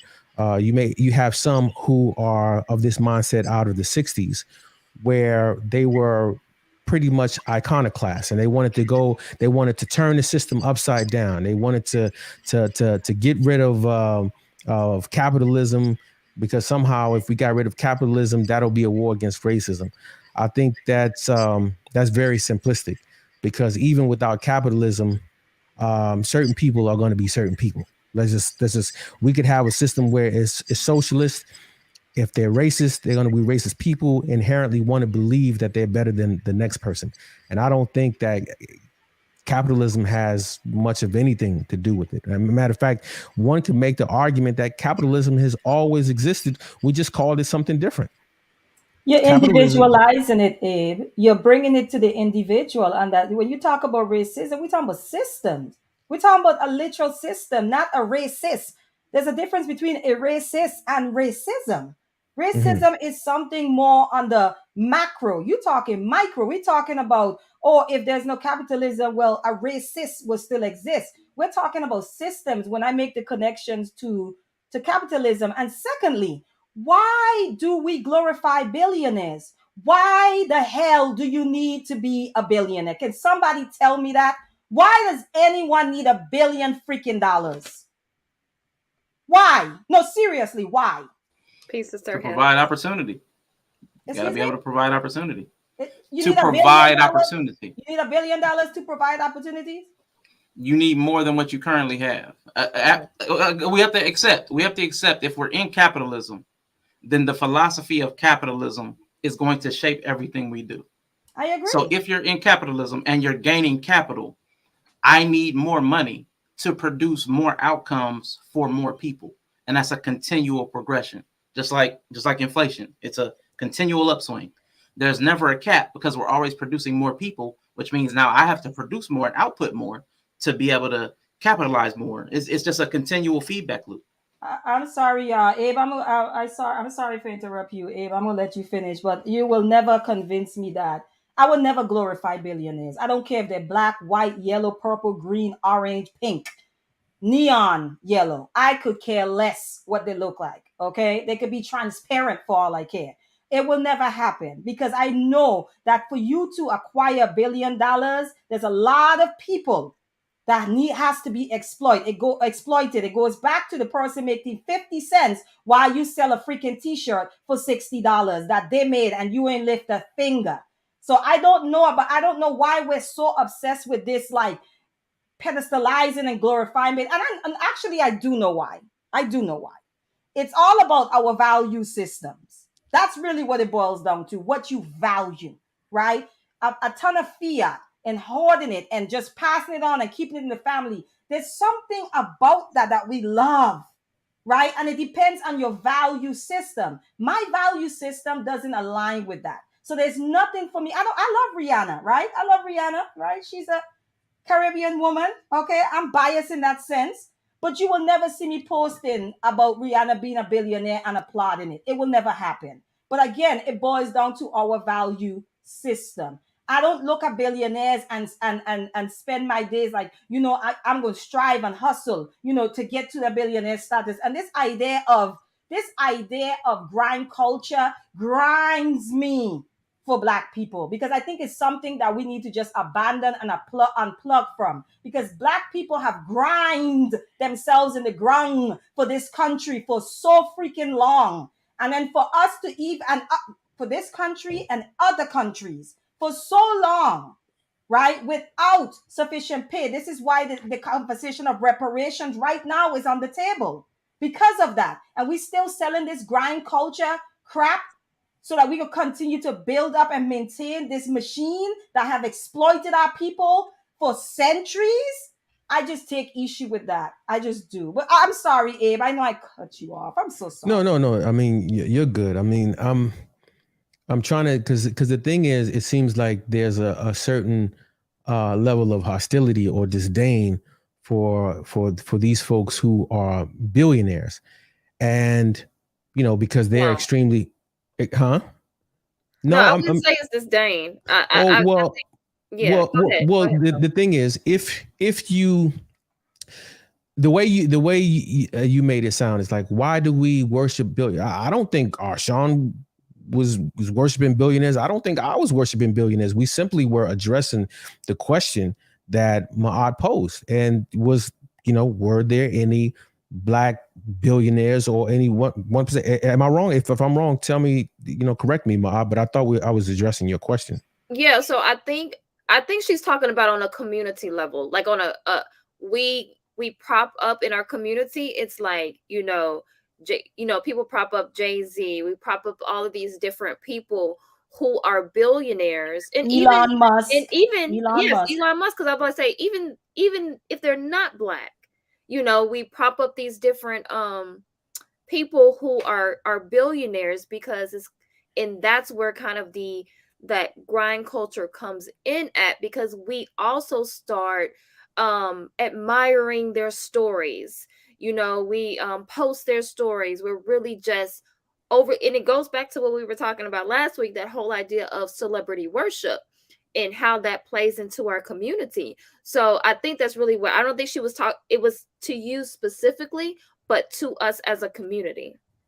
Yeah, well, I mean, but people looking up at billionaires, it's simply because they're successful. Like they're going to be people out who look at you like you're successful. You've been married for 15 years. You have a child. I'm pretty sure you have a beautiful home. They're going to be people who look up to you, and they're going to be people who have an issue with her, like with you, like you think you're better because you're married, or you think you're better because you have a house. I mean, it's par for the course. That's how it is. We look up to people who are successful, and there's going to be there may be people who will have an issue with you, like you think you're better than them because you have a nice home and they live in an apartment. I mean, you're going to have people who are envious, and you're going to have people who are inspired by your story. I don't think there's anything wrong with that.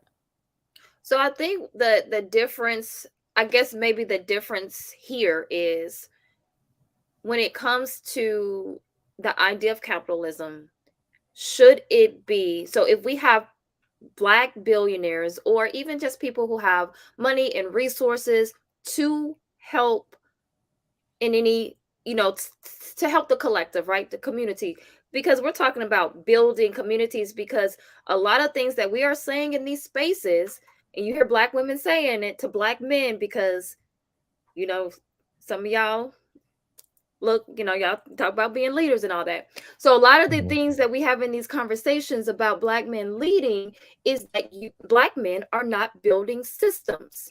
So if that's the case, if there are, black billionaires, even millionaires, people who have resources, land, why aren't there systems being implemented in our communities to assist with that? Because someone put in the chat about billionaires are needed in order to I want to go back to what he said. He said then nobody can fuel companies we depend on when financial crises happen. He said there should be less billionaires, but the idea that there should be none is at best naive. So the thing is, when I think of what he's saying, I'm thinking he's talking about, like, because most of the time we know that a lot of these things are also within like they have created companies and things like that. So if we're talking about companies and things, or people, or even a group of people having being billionaires, how is that? Or should we even be looking to that? Should we be looking to these black people who are wealthy to be helping us create systems and industries and even our own schools and all of that within our community? Should we be looking for that? Or is this just an individualistic thing where we're saying you can be a capitalist, you can be a capitalist, and you can be a capitalist? Is that what we're saying?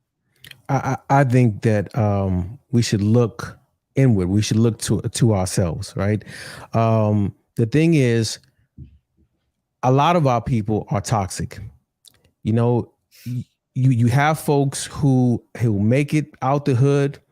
You try to come back and help people in the hood, and there are people who are very envious and jealous of you. And sometimes they'll try to kill you, and sometimes they actually kill you. Look at Nipsey Hussle, right? I mean, it's what happens, man. With rappers, you have this keep it real culture where you want to stay loyal to the people that these are my people. These are the people that I came up with. I don't want to be some bougie snob dealing with rich people. I want to stay with the salt of the earth type of people. But a lot of times these people don't appreciate what you're giving back to them. And I think of a story that Chris Rock said. Chris Rock said when his car broke down, he was trying to flag people to give him some help. And everybody just kept driving past, boom, boom. Everybody just kept driving past. And then he was like, well, F it, man. I'm just going to do it myself. And then when he started pushing his car, a car immediately pulled over and he got out and helped. So when people see that you're trying to do something for yourself, they're more willing to help you than if you have this sense of entitlement that everybody's supposed to come in and fix things for you, if that makes any sense. So we have within our capacity to be very successful. We do. Black people have, as a nation, what is it, like 50 million of us, we have a GDP of roughly $1.6 trillion.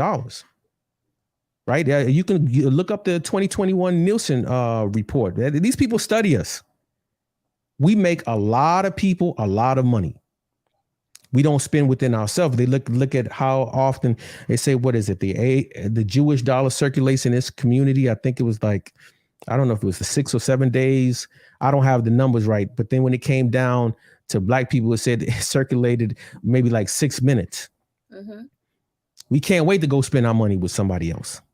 You know, uh, there's this one line I can't remember where they say that black people are the only people who will go spend money with people that they hate or claim that they hate them to impress people that they don't know or don't like, to buy things that we don't need. And it's crazy. I mean, the huge problem that we have is that we're too impulsive when it comes to spending money. We're spendthrifts. We spend money. We don't understand financial literacy. Look, we talk about this wealth gap as though, you know, all the white Americans in this country inherited wealth. That's just not true. A lot of white Americans, not all white Americans were, you know, Oh, were, hey, don't make this argument. but it Because there's a difference though when you can go into a bank just because of how you look and still no, like uh, because you hear this all the time, like from Irish people and stuff like that. They make that argument. but it's the truth though. Do you know there was a report about 3 years ago that said black women were the most credit worthy people, second to white men. Okay. Right? So that's not me making it up. I'm telling you what they reported. You see, because these people, all they care about is money. That's all they care about. Mm-hmm. All they care about is making money. That's the only color they see is green. I mean, that's the thing, is that people are motivated by money and success, right? You look at NCAA football, and in Alabama, there was a coach called Bear Bryant. Refused. He didn't want to have any black people. I'm not having no Negroes on my team. Then other schools started having black players, and they were successful. And he's seeing other coaches win, and you know, the more wins you get, the more money you got. Do you think he held firm to his belief about not having any black person on the team, or do you think he ended up having a black person on his team?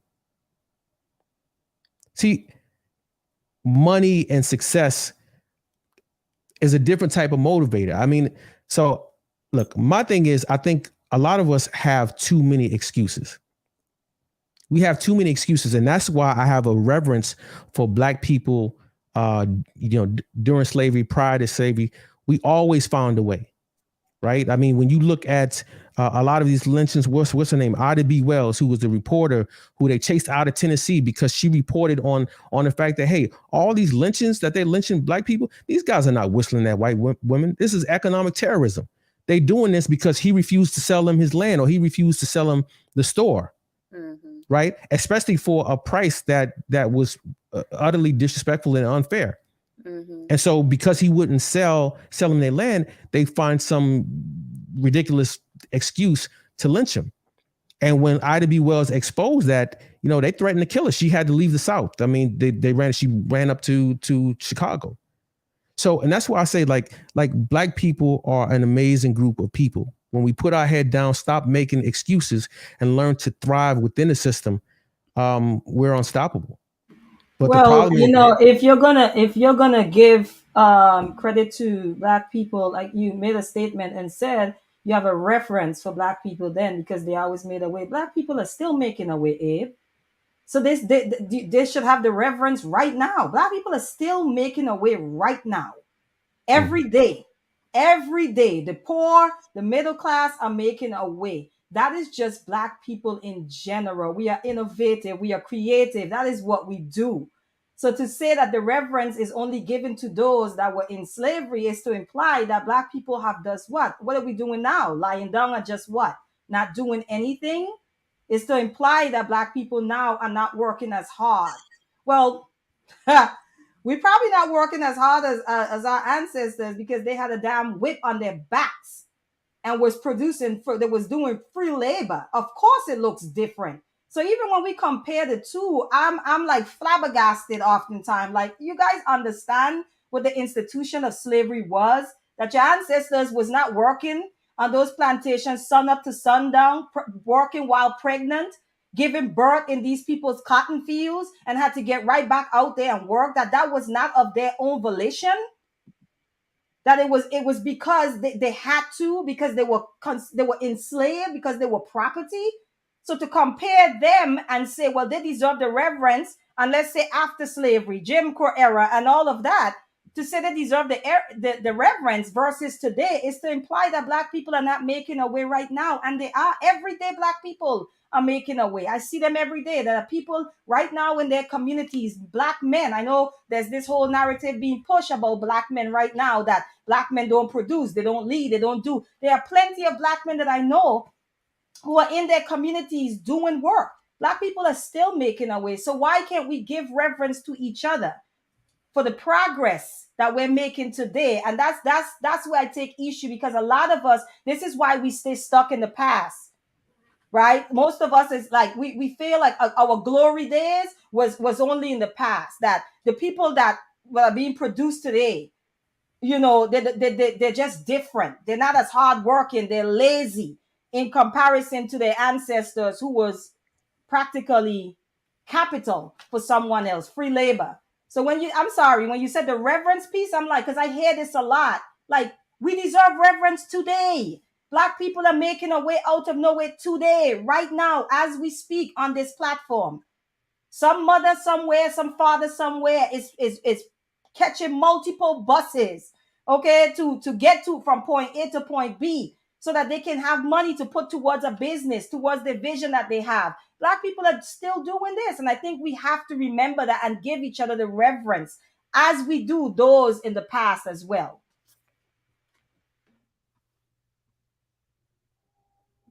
Okay, so I did want to go ahead and touch on the um how we are using capitalism within our relationships, because I think we are kind of divided on on how we feel about capitalism as far as in our community. I do think that if we are talking about building within our community, I think there's a lot of things that we have to take into account, because I think we are using a lot of individualistic um, language here, as far as, whether, because I think even their system and their society, it was, they promote individualism to us, but we have to understand that when it comes down to it, like a lot of the things that they did to build their system, it was a collective effort. And so, I think that we are now taking what they have promoted to us, and we have taken those in as our values. And then that leads to our relationships and how we have applied capitalism to our relationships.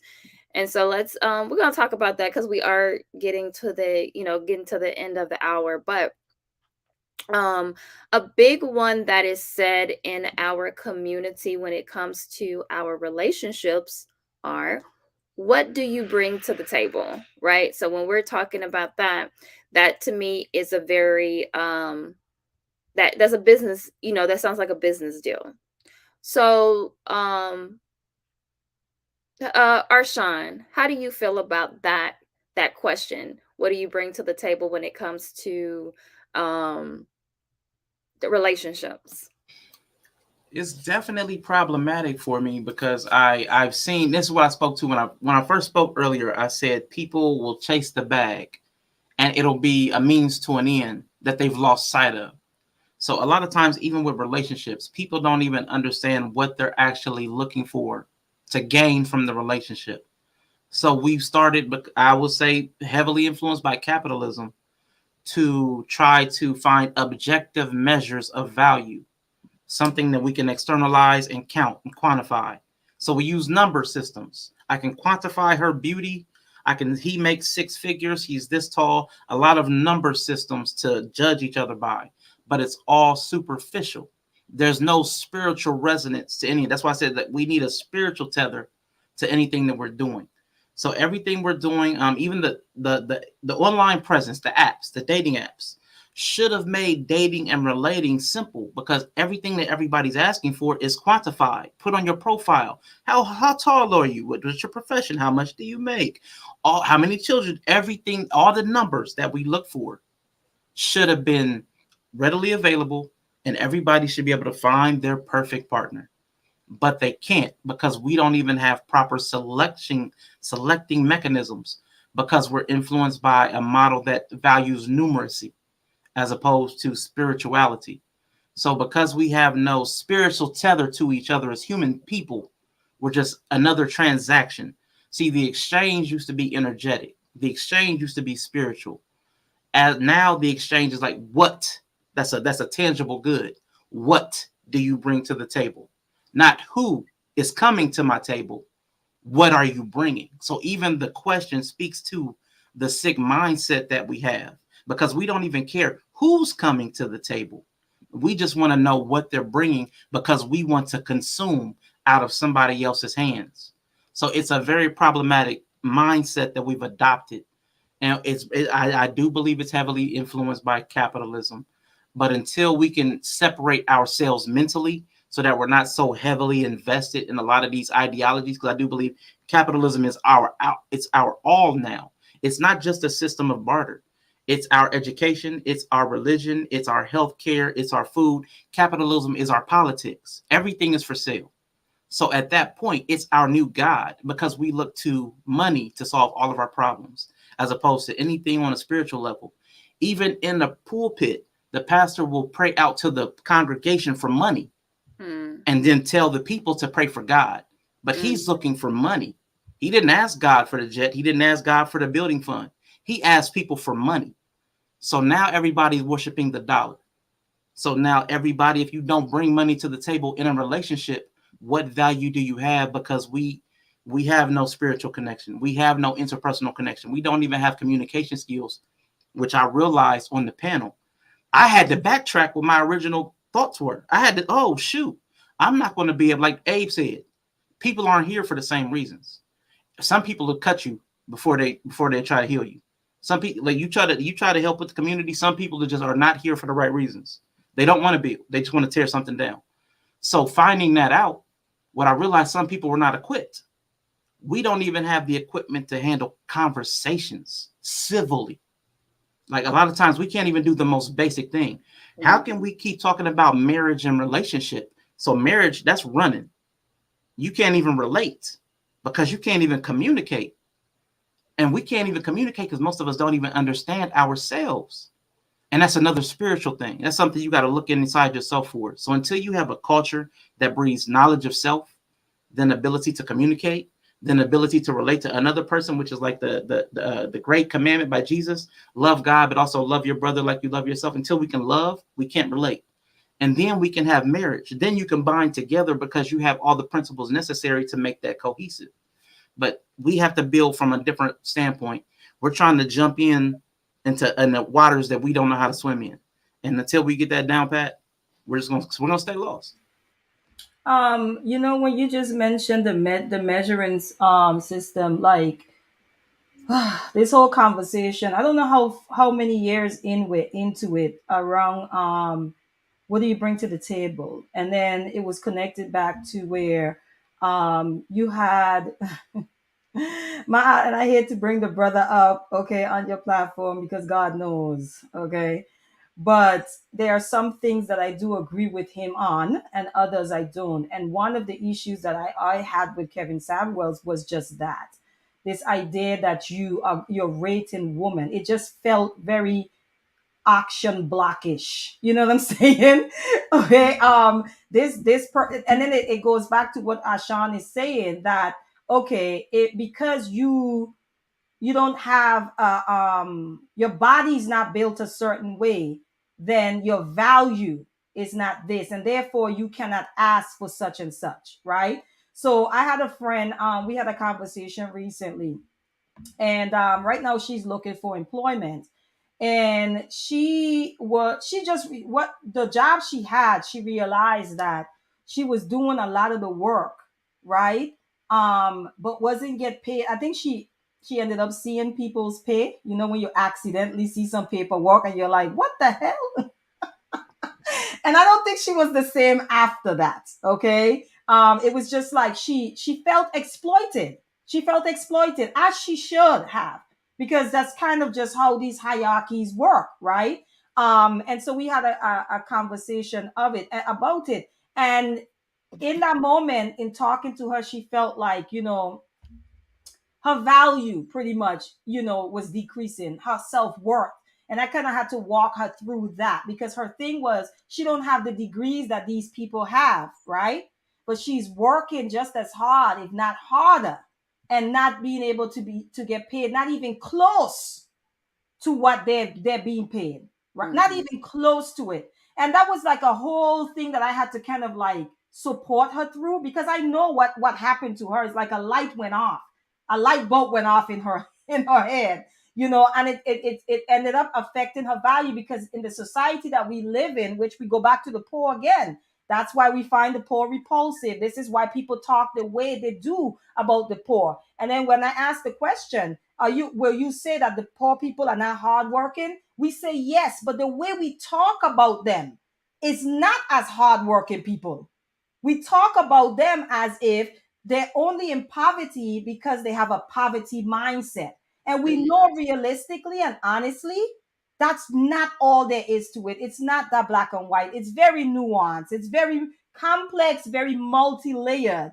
But when we talk about it and we talk about poor people, we never talk about them like, yeah, they're hardworking people. Someone has to actually ask that question that I asked. Will you say that poor people are not hardworking people? So when we start talking about value, which is what Asha was speaking to, I think there is a despiritualization that has to happen in order for us to fully function and accept, right, these realities, these certain systems, and even participate in them, because there's a morality that we have to abandon to see our brother and allow him to make 50 cents while we make $100 off of the work that he's given, and we only paying 50 cents. There's your moral compass got to be shattered to a certain capacity for you to be okay with that, right? And it still goes back even to value. We look at billionaires the way we do because we give them a higher value simply based on what they possess, what they have acquired. It doesn't matter how they've gained it. It does not matter. It does not matter the dark history behind some of these corporations, right? A lot of them that had their hand in slavery. That doesn't matter to us.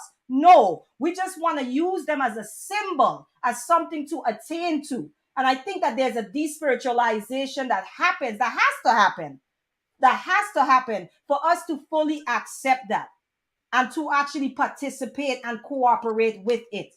So when we speak to the moral piece that Ashan is speaking, I agree. There's a demoralization that happens. There's a despiritualization that happens to us.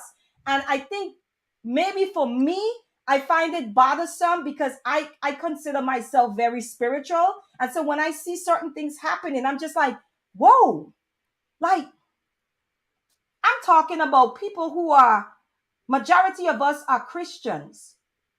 Majority of us are God-fearing people. And still we see nothing, absolutely nothing wrong with some of these systems that we participate in. And I think that's kind of where, and the valuing piece, we see it right here on these platforms. What do you bring to the table? Okay. What am I going to get from you before I'm able to pour into you? Not the fact that you may need it, not the fact that you might not even be able to give equal what I am able to give, right? I might be doing better than you in life, financially, economically.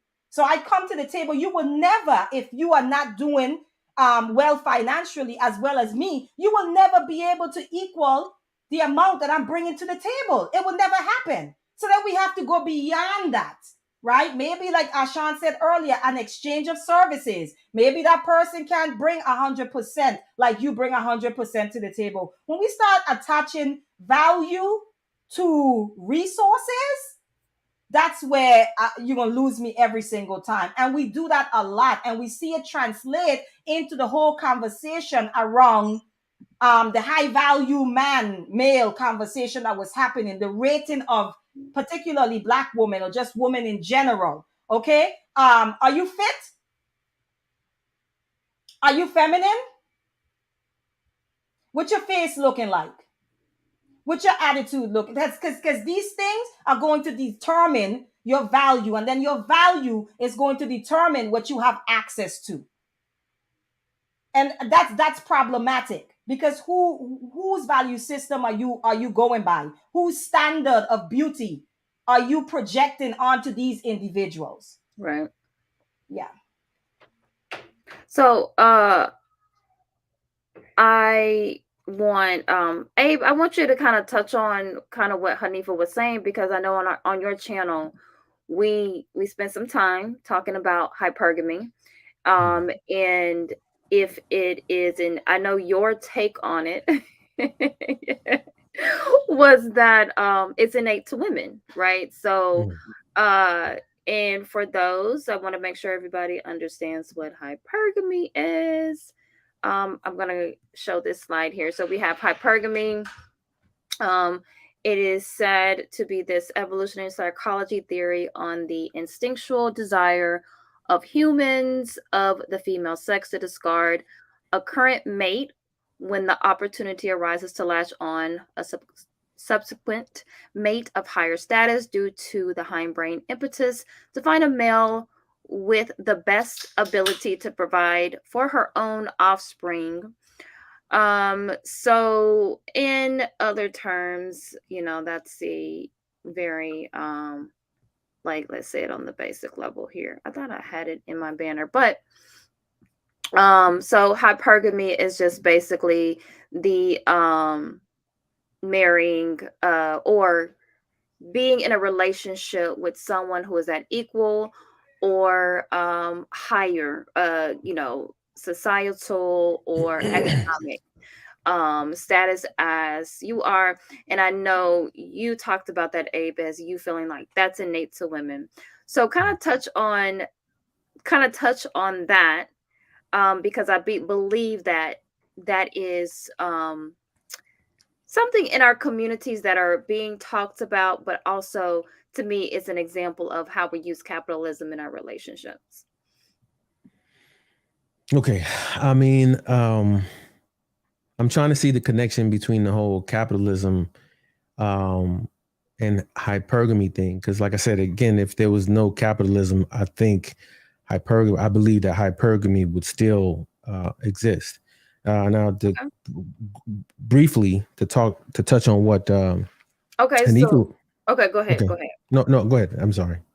No, you can go ahead and touch on what Hanifa said, because I do have a question based on what you just asked. Okay, so briefly, based on what Hanifa was saying, as far as like bringing something to the table, it's always been that way.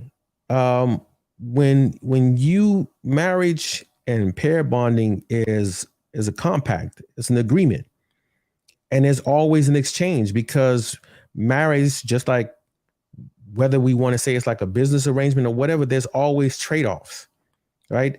There's something that I'm going to bring of value, and there's something that you're going to bring of value. And it's just always been like that. I don't know how capitalism plays into that, but it's always been like that. I mean, you can go back 400 years, 500 years, and maybe back in Africa it was about cowrie shells or having the number of goats or having the number of sheeps. It's about being able to provide. That's what, again, hypergamy is. It's about financial security, right? Maybe it doesn't exist in this type of capitalistic model, but 100 years ago, 500 years ago, if a man has enough cows, maybe he can make some milk and sell it and trade it for something else. Or maybe, it's a symbol of of wealth and being able to ensure that her offspring will be well taken care of.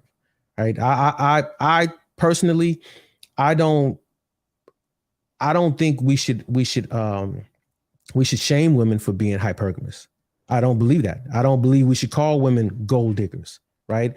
Because, like I said, the last time we got together, there's a difference between being a hypergamous woman who wants to marry up or marry someone who has more education to ensure that maybe her children will have more education and be as smart as the father, and he has resources to provide for her offspring, right? There's a difference between that and a gold digger. A gold digger, again, is like when you think about the California gold rush in 1848, right?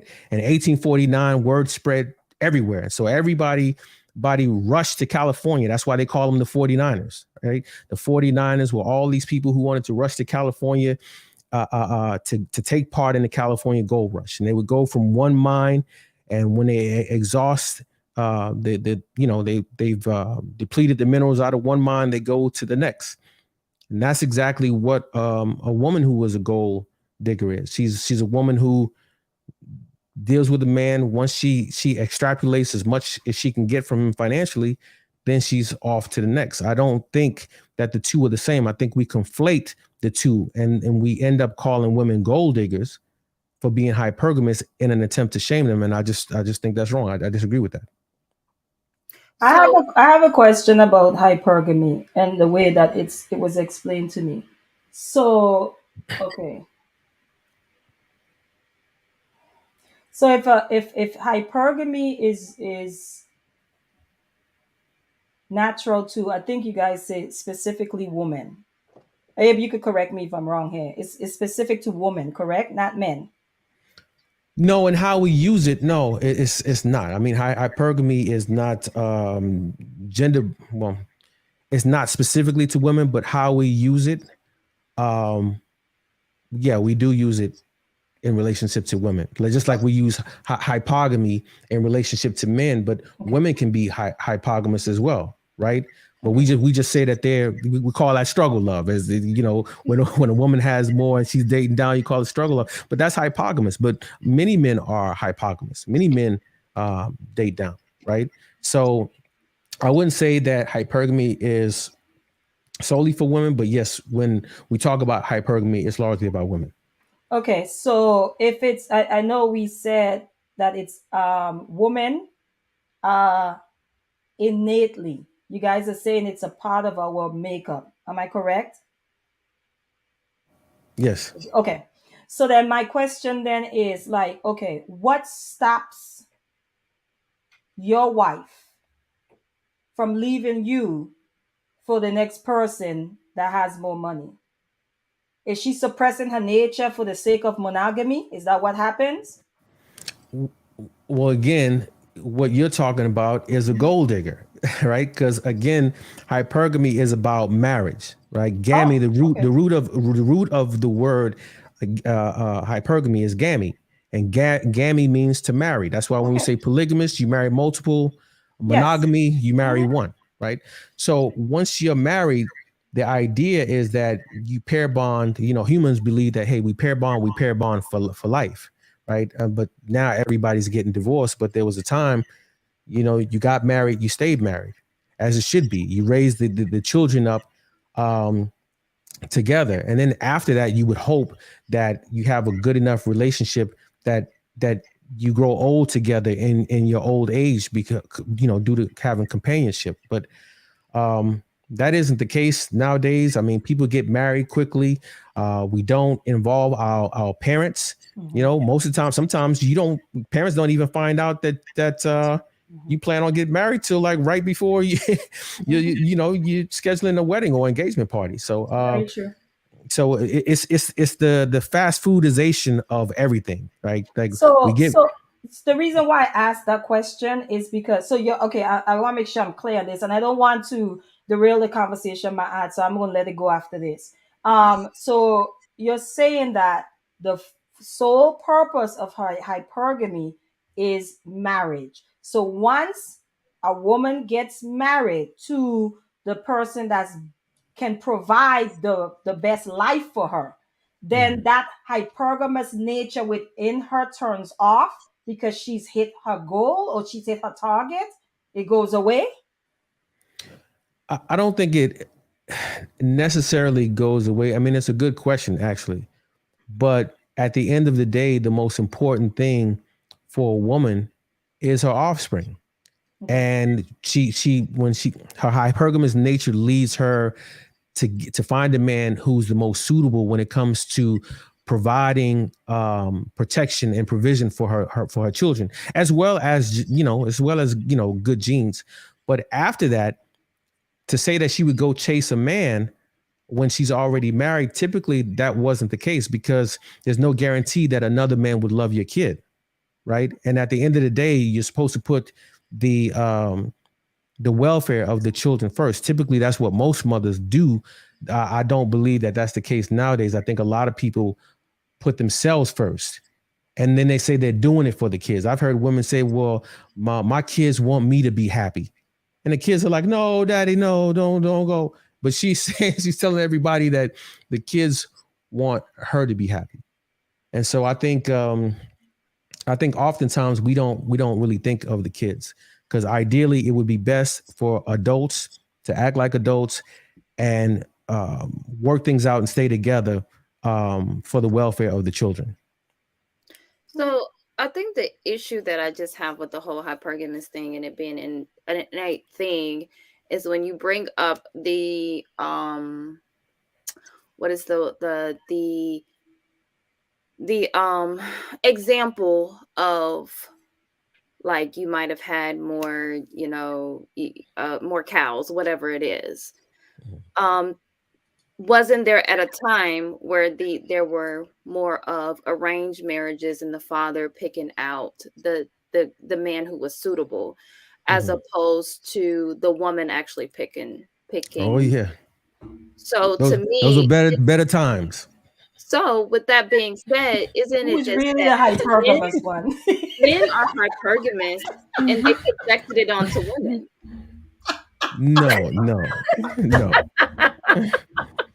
Look, my aunt, I'm gonna have a conversation on my channel with Abe about this, because I have so many questions, and that is one of them. Because if the father is doing the choosing, right, who's then really the hypergamous in that situation? Because most of the times we know so many stories of she really wanted the goat herder. That's who had her heart, but her father is like, you will not marry that bum. You're not marrying him. And then he sells her off to the person that has the most money. So it's like, did she practice hypergamy in that situation, or was it the father that was fully functioning in his hypergamy?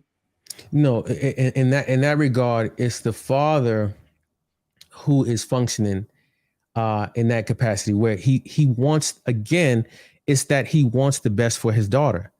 Nobody wants their daughter to marry somebody who will eventually not be able to provide and will take his frustration out on his daughter. Nobody wants that.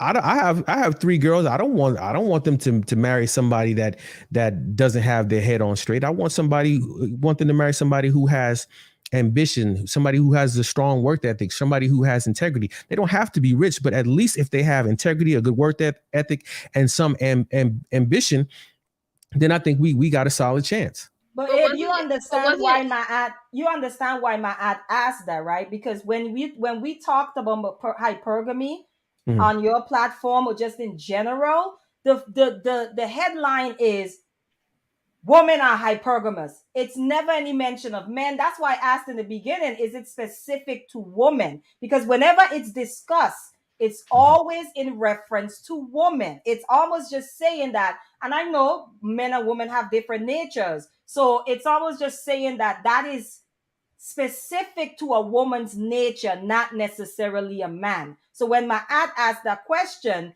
then it brings it, and you did answer, you did tell me not necessarily just women, it's not exclude. You did answer me. That's why I asked, because most of the times I'm like, it's always, when y'all talk about it, it's specifically to women.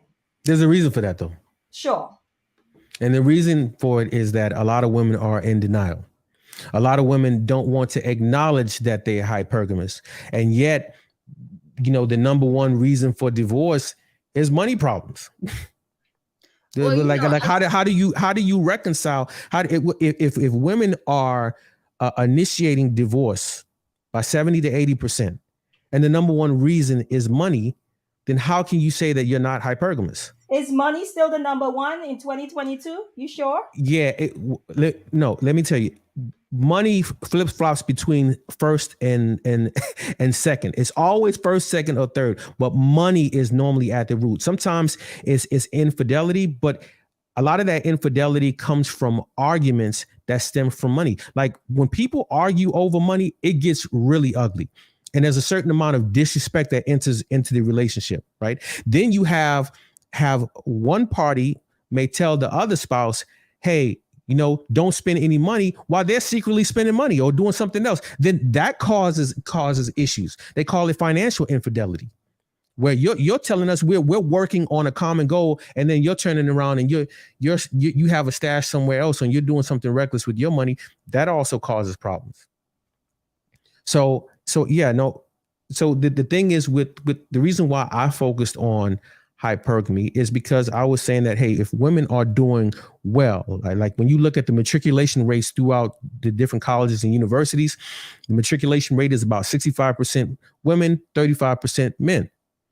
Especially in when it comes to Black people, you're doing well. Women are going out there and they're getting it, as they say, getting the bag. Women are doing extremely well, but all signs show that the better that women do, the more hypergamous they become, not less, which is counterintuitive. You would think that if you're already making this money, why do you need a man who has more than you? But it's just the way it is. And so then it becomes hard to argue that, hey, man, women are just not wired to be hypergamous. Because if the converse was true, then the more money that women made, it wouldn't matter how much money a man made. It didn't matter. It wouldn't matter if he made more than them. But the hypergamous nature says otherwise. I think as of today, the number one reason is most people are reporting that it is lack of commitment, not necessarily money. And the reason why I ask that is because women are getting to the bag just as much as men are today. So that's why I asked. I know at one point it was, but I think society have changed so much, and then if we have to look at the cultural changes in society, and then we have to ask: is money really still a number one? That's why I asked that question. It is. It is. It is okay. The reason why I say that, what you just said, the whole commitment thing. These people are just using euphemisms, right? Oh, he's not committed to what? Well, he wasn't committed to my financial goals or whatever, because one person has goals to have an even bigger house, and the other person is just not where they are. And like, well, you're not as committed to this relationship as I am. Yeah, they're just using euphemisms. But at the end of the day, a lot of sorry, my ad. Go ahead. Yeah, go ahead. Oh, no, the only thing I say to that, because I think I brought this up on your panel, Abe, is just the whole idea of, one, the data is not going to show everything. And I brought up how in a relationship, there are a lot of things that can happen to the demise of a relationship. And then when you add on financial, because that's a huge stressor, finances are huge. So if I don't really like you and we're not really getting along, I don't want to struggle financially with you.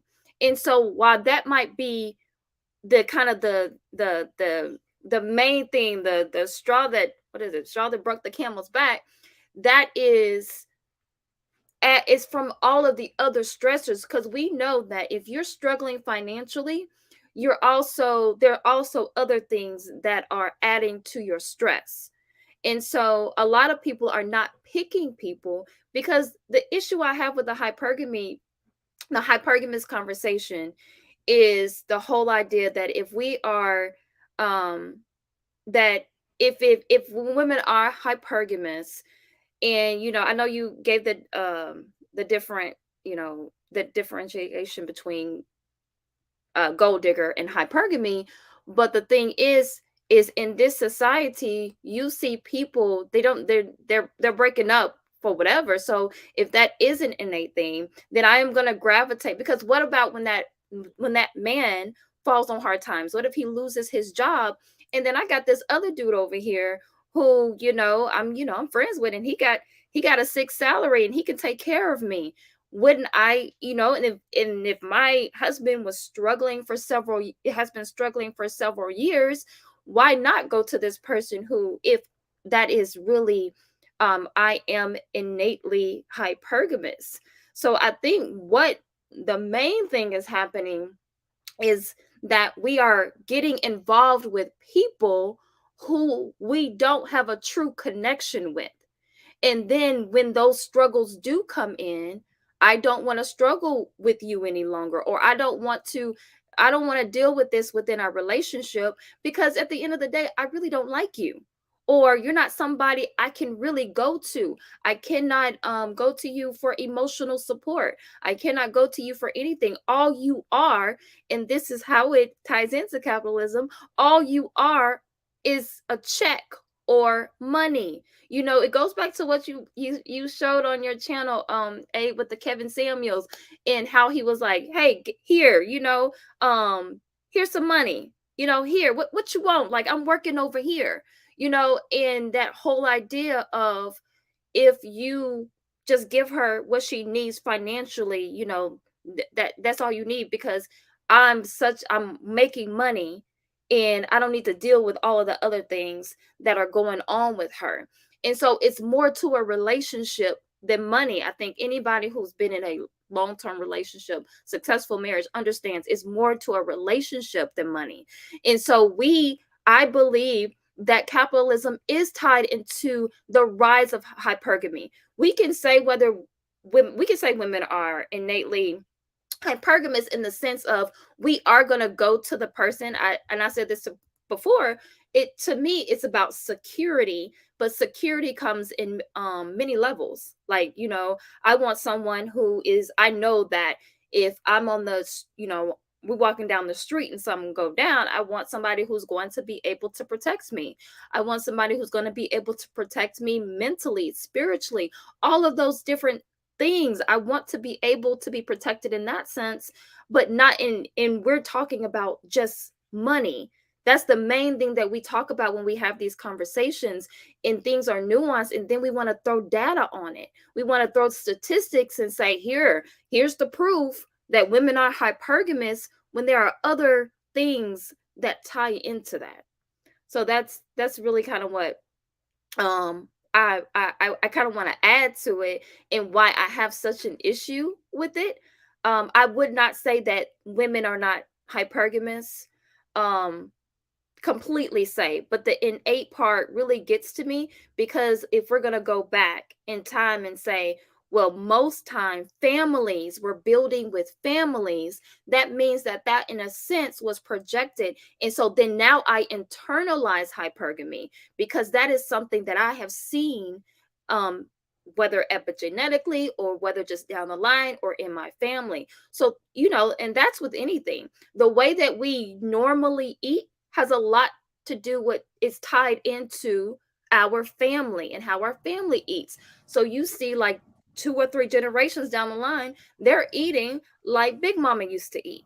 So that's the thing. I think we're not having the nuanced conversation when it comes to all of these things, and how it goes down, down the line. So that's all I'm gonna say. If anybody Can wants I to say something real quick? I'll go give to an example. I have a running joke with my friends, with my lady friends. And I don't know if it was on Abe's platform, or no, no, no, it was on my platform. Rico had made a comment. Shout out to Rico. He had made a comment that men abandon their families at a much larger rate, I mean, a higher rate than women. And all of us was like, what? No way. Because I know that I've always asked the question, like, men will sit in a marriage that was over 5 years ago, like literally sit there, will not go file for divorce, will like just be, they're not sleeping in the same bed, They're not showing affection. Nobody's smacking the other person's ass. There's no exchange of like love, nothing. But men will sit there until like the woman gets up and say, okay, she ready to move on, so she files for divorce. We have this running joke, me and my girlfriends, right? And this speaks to your point, Matt, where we keep referring back to, oh, it's money, you know. We have this thing where from our observation, a man will have a woman that complains to him and say, I don't feel that you have my back. I don't feel that you supported me when emotionally. I don't feel that, all of these things. She might have a list, okay? And she's complaining and she's complaining. And then one day, the garbage is overflowing. One day. And she blows up, like completely loses it and says, I'm leaving this marriage. I'm done. And she leaves. And when he go and talk to his friends, the conversation is not about all of the complaining that she's done in the past. A conversation is not about what she's been telling him her needs are. It's about, she like just overreacted about the garbage, right? and we laugh about it because you hear that story over and over and over again. If you put 10 women in a room, and I know that Abe says euphemisms, I disagree. You put 10 divorced women in a room, you may get one or two of them out of that 10 that says he wasn't ambitious enough. He wasn't getting at the bag the way I needed him to, and that's why I leave. You might get 2 out of that 10. The rest of it is going to be like, he wasn't like a lot of my friends that are divorced. I didn't feel like he had my back. I feel like I was out there alone. I feel like we were hustling in separate directions. So I think it goes to what my aunt say. A lot of people are connected with people who don't even share don't have the same value system as them, right? They don't even share like the same goals. They're not working towards the same mission. Everyone is in their own separate corners trying to get at the bag, and then they wonder why their family units break apart. You cannot go into marriage with an individualistic mindset. And I think a lot of us, connecting it back to capitalism, because it encourages individualism, a lot of us enter into relationships from a very individual perspective. What can I get out of this? What can I gain from this person to propel me, to progress me? Right, to take me to the next level. And then after we've gotten what we want, because we have an individualistic mindset, the person becomes what? We're able to discard of them. That is capitalism in a nutshell. Okay, I no longer need you. In fact, I'm making more than you now, Abe. So what use do I have for you anymore? My Well, some hypergamy goes out the window. Now well, I can some move some on. women think like that. Some women think like that. And I wanted to ask you a question. You say you put 10 women in a room, and maybe only one or two will say that he wasn't, and he wasn't making money, and the rest will say something else. I would say that the majority of those 8 are lying. Like, you really think, like, a lot of these stories that you hear with women, it's always the man's fault. It's always something that the man did. You could talk to a man and you can ask him why his marriage failed. He said, you know what? I didn't do what I was supposed to. I didn't step up.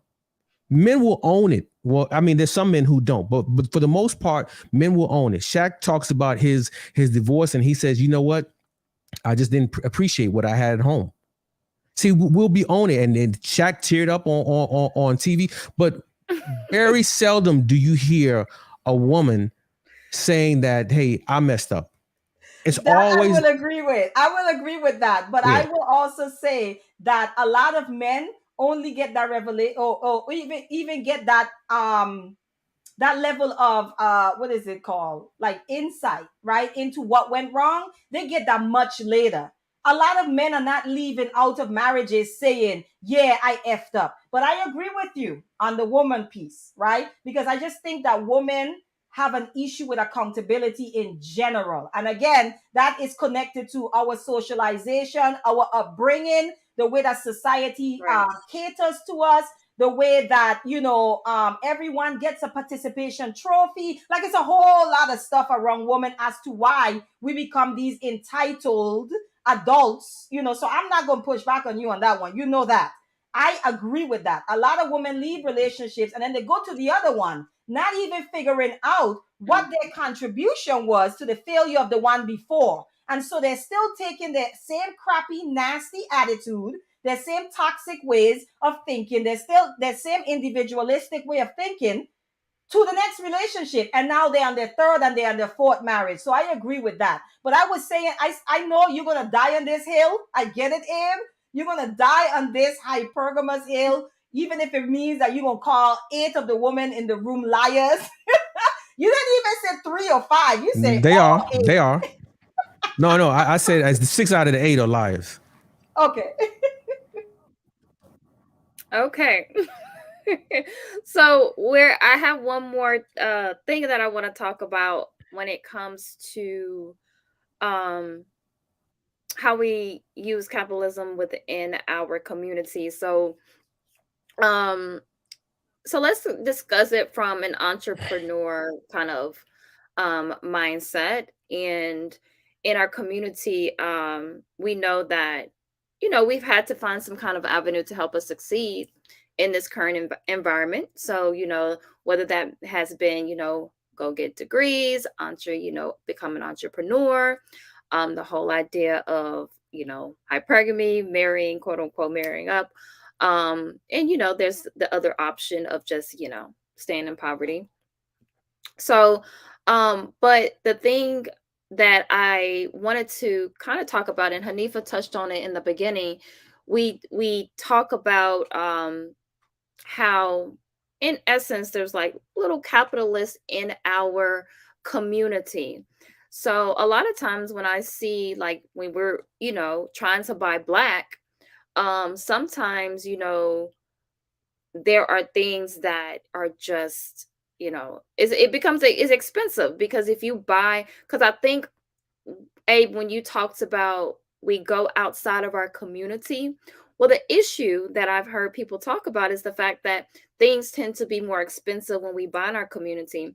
And then, you have entrepreneurs say, well, that's because we have to pay more for certain things to run our business and things like that. We don't have access, all those different kind of things. So it does affect the black entrepreneur more, might not have as many connections as a person who is not who is white, and all those different kind of things. So I do think that we do have some of those things at play. But I was looking at this video, I was going to share it, but I was like, I'm not going to do that. But there was this guy who he is selling a service, and it sounds like a really good service for people who want to become entrepreneurs. And so I was looking at the video, I was like, oh, this sounds really good for somebody who wants to build a business, because he kind of says he was going to help you build it and things like that. He has a team of people. And then he got to the price range, and I think he said he was going to do it for like I forgot how much, but I think it was like $5,000. So immediately when he said $5,000, I already knew, well, that took out a certain percentage of black people. And mind you, this is a black channel. He talks about black excellence. He is about helping black people become entrepreneurs. So, and then he said he talked to his friend, a friend of his, and his friend actually said that he should actually be charging about $25,000 for this service. And he said, I want you to stop thinking about the people that can't afford it and focus on the people that can. So, starting with Arshawn, how do you feel about that statement? I don't have a problem with it. Again, I don't have a problem with capitalism either. Like, I don't have a problem with any system of operation as long as it is useful. I'm like utilitarian. That's like the philosophy I try to live my life. Is it useful? So is that a useful mindset? Absolutely, because it can keep you from undervaluing and underselling your services or your labor or your time. Within this system of capitalism, that's a very useful and productive mindset. If you know, now there's barrier of knowledge. If you know how to tap into the market that will pay $25,000, But Mm-hmm. that's one of the problems when we say blanket things to Black people that applies generally, but we don't have a general existence. Black people will then try to take, okay, I'm gonna take this service that I should charge $25,000. That's based on the value of it. That's the fair market value. I'm charging $5,000 because my people might be able to afford $5,000. The people that I know around me, the people in my network, the people around me, like the concentric circles of groups of people that I have access to, they can afford 5 grand. I'm going to have to market to another community that maybe not accept me based on skin color, that may not accept me for any number of reasons, that I don't have the communication skills to market to, that I don't have the market knowledge of. I just have no ability to interface with them. I might not ever be able to sell one for $25,000 before I've sold 100 for 5 grand and been able to scale up. So like that's the problem with saying blanket things to Black people. Like what do they call them? Like cliches or like just we can't apply blanket statements to some like to individual situations. Black people have a particular existence. You need to take the general statement and be able to, and this is with some skill, find out how it fits you. Because yes, optimally, you should be able to sell to the person that can afford it, but we may not have that access. We may not have that network and the people that are readily available to us. And I think we've all tried some level of business here. The people around us are the least able to afford to be a continual buyer. The people who most support me financially, as far as any business sense, are not from my family, my friend group, or my community. So when you actually get to the money, it typically doesn't look like us because, again, we've already talked about who has the most capital. They're not people that look like us. So if Mm-hmm. you're looking for the most money, if you're looking to get the most profit, you have to speak their language. You have to communicate with them. You have to get lucky and land in front of the right person. So we have to take that into account when we're talking. We like to have a lot of simple conversations about complicated matters. So, Arshawn, go ahead. No, go ahead. Arshawn, it's not that we don't have the resources; is that we don't spend our resources, our money wisely. I mean, when you have people who have like a $70,000 truck or $80,000 car, and you live in an apartment, but that's a head scratcher, I don't know right? any of those people. So No, like before you continue making your general statement, understand that that doesn't speak to the bulk of Black people. Yes, a lot of people do have unwise spending. I'll give you that. But we mhm, also have a whole culture in the United States where the entire country on the macro and the individuals on the micro all have poor spending habits. So right. before you like single us out, I'm gonna let you continue, please. Mhm. Before you single us out as having poor spending habits, just I want you to acknowledge how difficult it would be for us as Black people who have the least resources and probably the least knowledge to step out of the psychological mechanisms of this society and be different and better than everybody else, including the government. But I'll step back and let you finish. Yeah. Okay. So again, like I was saying, I think a lot of us have we have poor spending habits. I feel like there is a certain level of hostility to Black entrepreneurs. You mentioned that if you have a business, some of your customers are not going to look like you, and part of the reason may be that we don't really understand business like that. If you have a brick and mortar business, I can't give you a deal. I have overhead that I have to spend, right? That I have to pay for. And there's some Black patrons who don't understand that, and some Black patrons are just absolutely disrespectful, and they'll say things like, "Well, if you don't give it to me for this deal, I'll just go to Quan Lee down the road."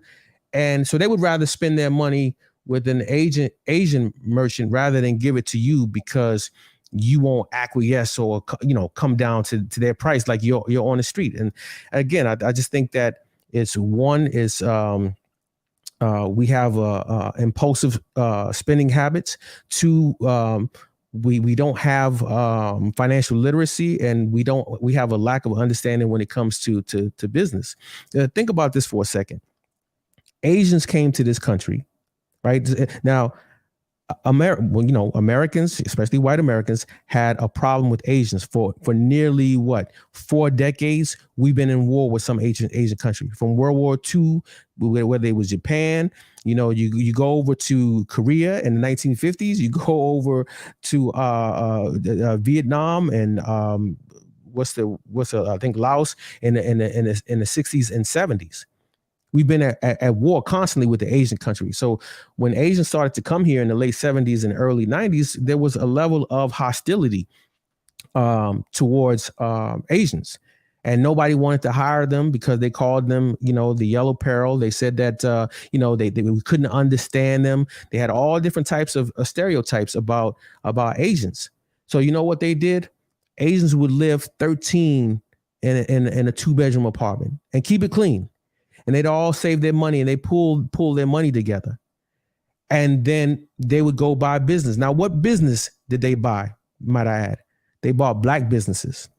Black businesses such as hair care. We were the ones who had the hair care and the hair salons and the beauty salons. That was our thing, right? But a lot of the kids, didn't want to take on their parents' business. They wanted to go to law school. They wanted to go to medical school. Hey, God bless them. But the Asians came in and they bought them turnkey. And then they bought another one. They bought another business. And before you know it, they bought the supply chain. And so whether you're in Mississippi, whether you're in DC, whether you're in New York, whether you're in LA, in black neighborhoods, Asian runs a lot of the businesses.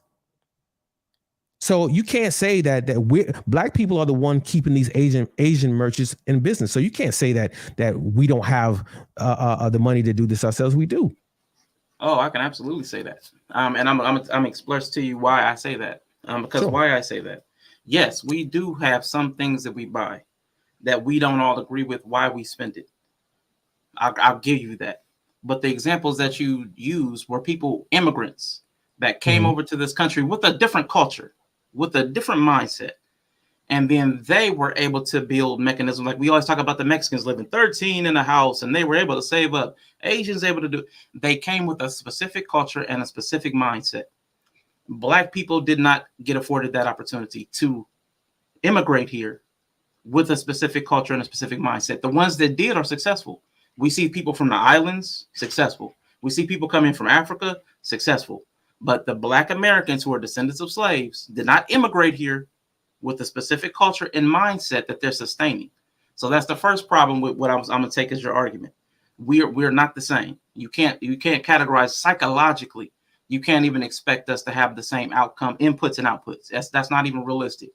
Then, even based on if we separate that out, if you expect us to behave as people we didn't have the same history from, let's make that argument. We should still perform the exact same way as people we don't have the same history. I will jump to that point. If we should then still perform to the same way, we also know that Black people are not seen the same or treated the same in this country as Asians or other different minorities. We know that they're treated differently. So we have things like the Crown Act, where you have to have your hair look a certain way to even be seen as acceptable in an office setting. We have to put in legal protection of Black hair because young Black children can't even have their wrestling matches without saying your locks have to be cut. Young Black girls can't perform their dances or their recitals because your hair has to be done a certain way. Your appearance in this culture is important. And if you have to spend a certain amount of money because we don't control the mechanism, like you said, these other cultures came in and bought it. We failed. We dropped the bag. We dropped the ball. We didn't save up and buy the businesses. Okay, now the other people own the business. They own the means of production for Black hair, Black beauty. Other people have owned it. So we paid the price that we could afford. And if we couldn't afford it, we did have Black entrepreneurs that then made the products themselves. So now Black beauty is also now starting to gain traction as Black ownership of, I'll say, makeup, some beauty. I don't think we've gotten into the hair as much, but I know a lot of the beauticians are Black women. So as many domains as we have been able to wrestle away, we are making inroads, and it's typically Black women that are doing it. It's almost always in the Black beauty sector and hair sector is Black women. So they are making gains because they've seen what you've seen. We dropped the bag. We didn't get the business. Black women are now doing it. A lot of the skincare things I've seen now, a lot of the fragrance things I've seen now, a lot of the hair care, Black women are stepping up into those spaces, and they're actually doing it better with more organic as opposed to a lot of the industrial chemicals in their products. So they're even doing things more healthful. So I'll give them credit there. So we are trying in a lot of capacities to make up that gap because of that mistake, that poor choice we made. And our spending habits are in some ways, not completely, some ways predicated on the way we have to show up in spaces to do business. We have to augment our look a lot more than other people do to be seen as acceptable. I think we could all agree on that. Do we have to do it to the degree we do? Like for recreation, like to go out, to have our hair done to go out? No. We still are wasteful in a lot of ways. But we should also then be able to give credit to the fact that a lot of people do it to be able to participate in capitalism. So if we're going to demonize on one hand, we also have to give credit on the other side if we're going to have a fair and balanced conversation. Black women have had to alter their look to fit in quite a bit. And I just like to know what's the bigger picture from Rico. I'd like to know what that bigger picture is. Because yes, I've admitted that we've had a lot of wasteful spending. I've So yeah, admitted. when we're having these conversations too, we have to be careful of being very general and generalize with our statements, to so that we can be productive in the conversation. So even using general statements about us or about people or about our community does not help. It takes out it, and it makes it more individual and saying, look at these individual things that people are doing, when we know that there are different things that are in play. Because at the end of the day, because we are individualistic, we're talking about people who are coming from different countries who have a collective mindset. We know for a fact that in this country, on this soil, we do not have a collective or community mindset. Can you tell me that right now you know 10 other people that you are willing to live in a house with? Because if that's the Mhm. case, we can have a whole sign up sheet and we can start doing this Right. now. Right. And the answer is no, but I'm hearing both, Abe. I think, and here's the thing with these nuanced conversations is that multiple things can be true at the same time. And I think that Abe and Ashan is right in a lot of ways. Abe is right. There is wastefulness, but I don't think it's a black people thing. I think black people, as a part of the Western society, as part of American society, we are consumers. That's most of the population in general, right? So I can't, that for me to say, well, that's not true about black people is insane, right? It is true about black people, but as I'm listening to the two of them have a conversation, the first thing that comes to my mind is, and I always talk about this, poor racial esteem. Poor racial esteem. You're talking about Bingo. working on the Mhm. individual self, right? So you have to first convince or educate that person that the white man's ice is not colder. It is just ice. That's the first thing, because that's the mindset that a lot of black people have. And now here's what I had to learn. My husband is African American. I am a Caribbean woman. When we have conversations, right, I make a lot of assumptions around about the other black people around me, a lot. And he has to help me. For example, there's certain things that I have been privy to, certain books, certain things about black history and so forth that's kind of been in me since I was like 12, 11 years old, right? He has to pull me in and say, you make the assumption that everyone has access or have studied black history in the way that you have. So what happens to you is you see them and you're like, well, why would you even think that way? And not realizing that a lot of our people are dealing with miseducation, right? And no and lack of education around self.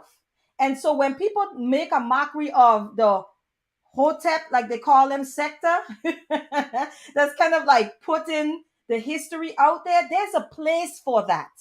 There is a place for that, because I think that a part of raising people's racial esteem is a part of it is teaching them that they were not always slaves, right?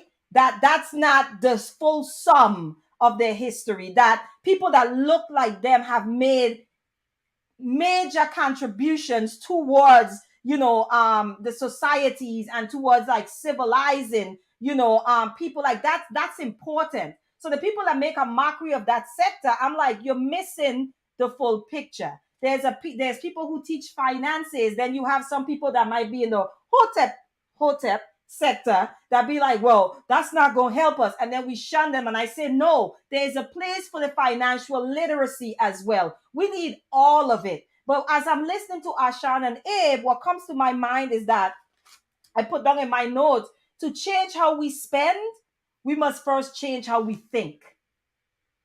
You cannot teach people, you cannot talk to people about how they're spending if you are not educating them and giving them a reason to spend with and work with people that look like them. Mm-hmm. Because a lot of our people have an inferiority complex.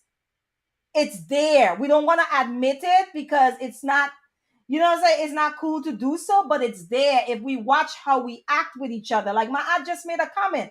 How many of us are willing to live in a house with 10 other people? Some of us are not living in houses with our Black family members. Okay? So, sorry, Natasha, I didn't say Hotep history. I said the Hotep sector that talks about Black history. Some people make a mockery of them. And these are more of the more intellectual people, the people who have made strides within the society because they're educated. They shun that sector because it's like, why are you guys always focused on that? And for me, I say because there's a place for it. Because a lot of the behavior and the spending habits that we see in our people, it's because they lack a knowledge of self. Mm-hmm. They do not think that people like them had any part in the way that civilization have evolved. They can't even fathom that. They think everything has come from the white man. Everything that is anything that's progressive, the white man is more intelligent. The white man is more educated. The white man is more innovative. There are people that are walking around with that thought process. And then we want to tell them, we're trying to convince them to spend their money with Black people, the people who they see as inferior because they see themselves as inferior. So for me, as I'm listening to both, I'm like, both of them are right. Abe is right.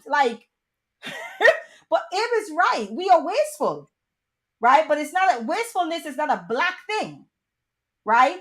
Most Americans are wasteful. And Ashan is right as well. And then my aunt came in and said, how many of us are willing? Not many of us. Most of us are not even getting along with our Black families. Mm-hmm.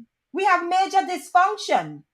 You know what I'm saying? Within our families, we can't get along. There's a lot of toxicity and abuse and trauma within our own families. And then we want to talk to people about, yo, you should just buy Black. You mean Black?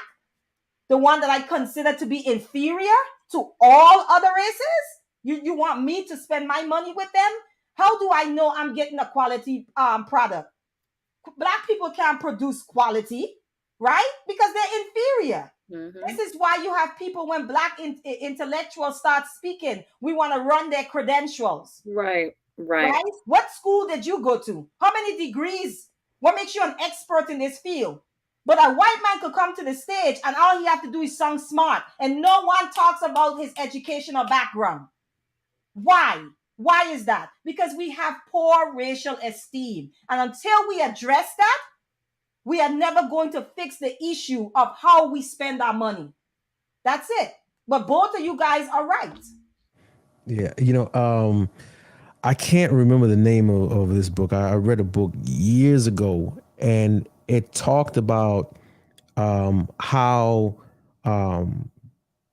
companies marketed to Black people. Black people are probably the most studied group of consumers in the United States because we make a lot of people a lot of money. And that's the reason why I disagree with Arshawn. I'm like, no, we have the capability because the Asians came in 1979, 1980. It wasn't like they've been here since the 60s. They came in the 80s and they were mistreated by whites. They started businesses because they couldn't work. Nobody would hire them. They were the enemy. They couldn't speak English well. They had thick accents. So guess who took them in? Black folk, because Black people take everybody in. You all people of color, hey, come here. Let me show you how to. All the Black businesses, the dry cleaners, like the Jeffersons, the dry cleaners, the beauty supplies, everything they bought from us turnkey. And not only did they buy it from us, we showed them how to operate. Asians have been in our community since almost 40 years. They've become wealthy. They call them the model citizens. They're very wealthy, and this is the thing. This is where people have to understand that, man, your economic situation is more powerful than your political situation.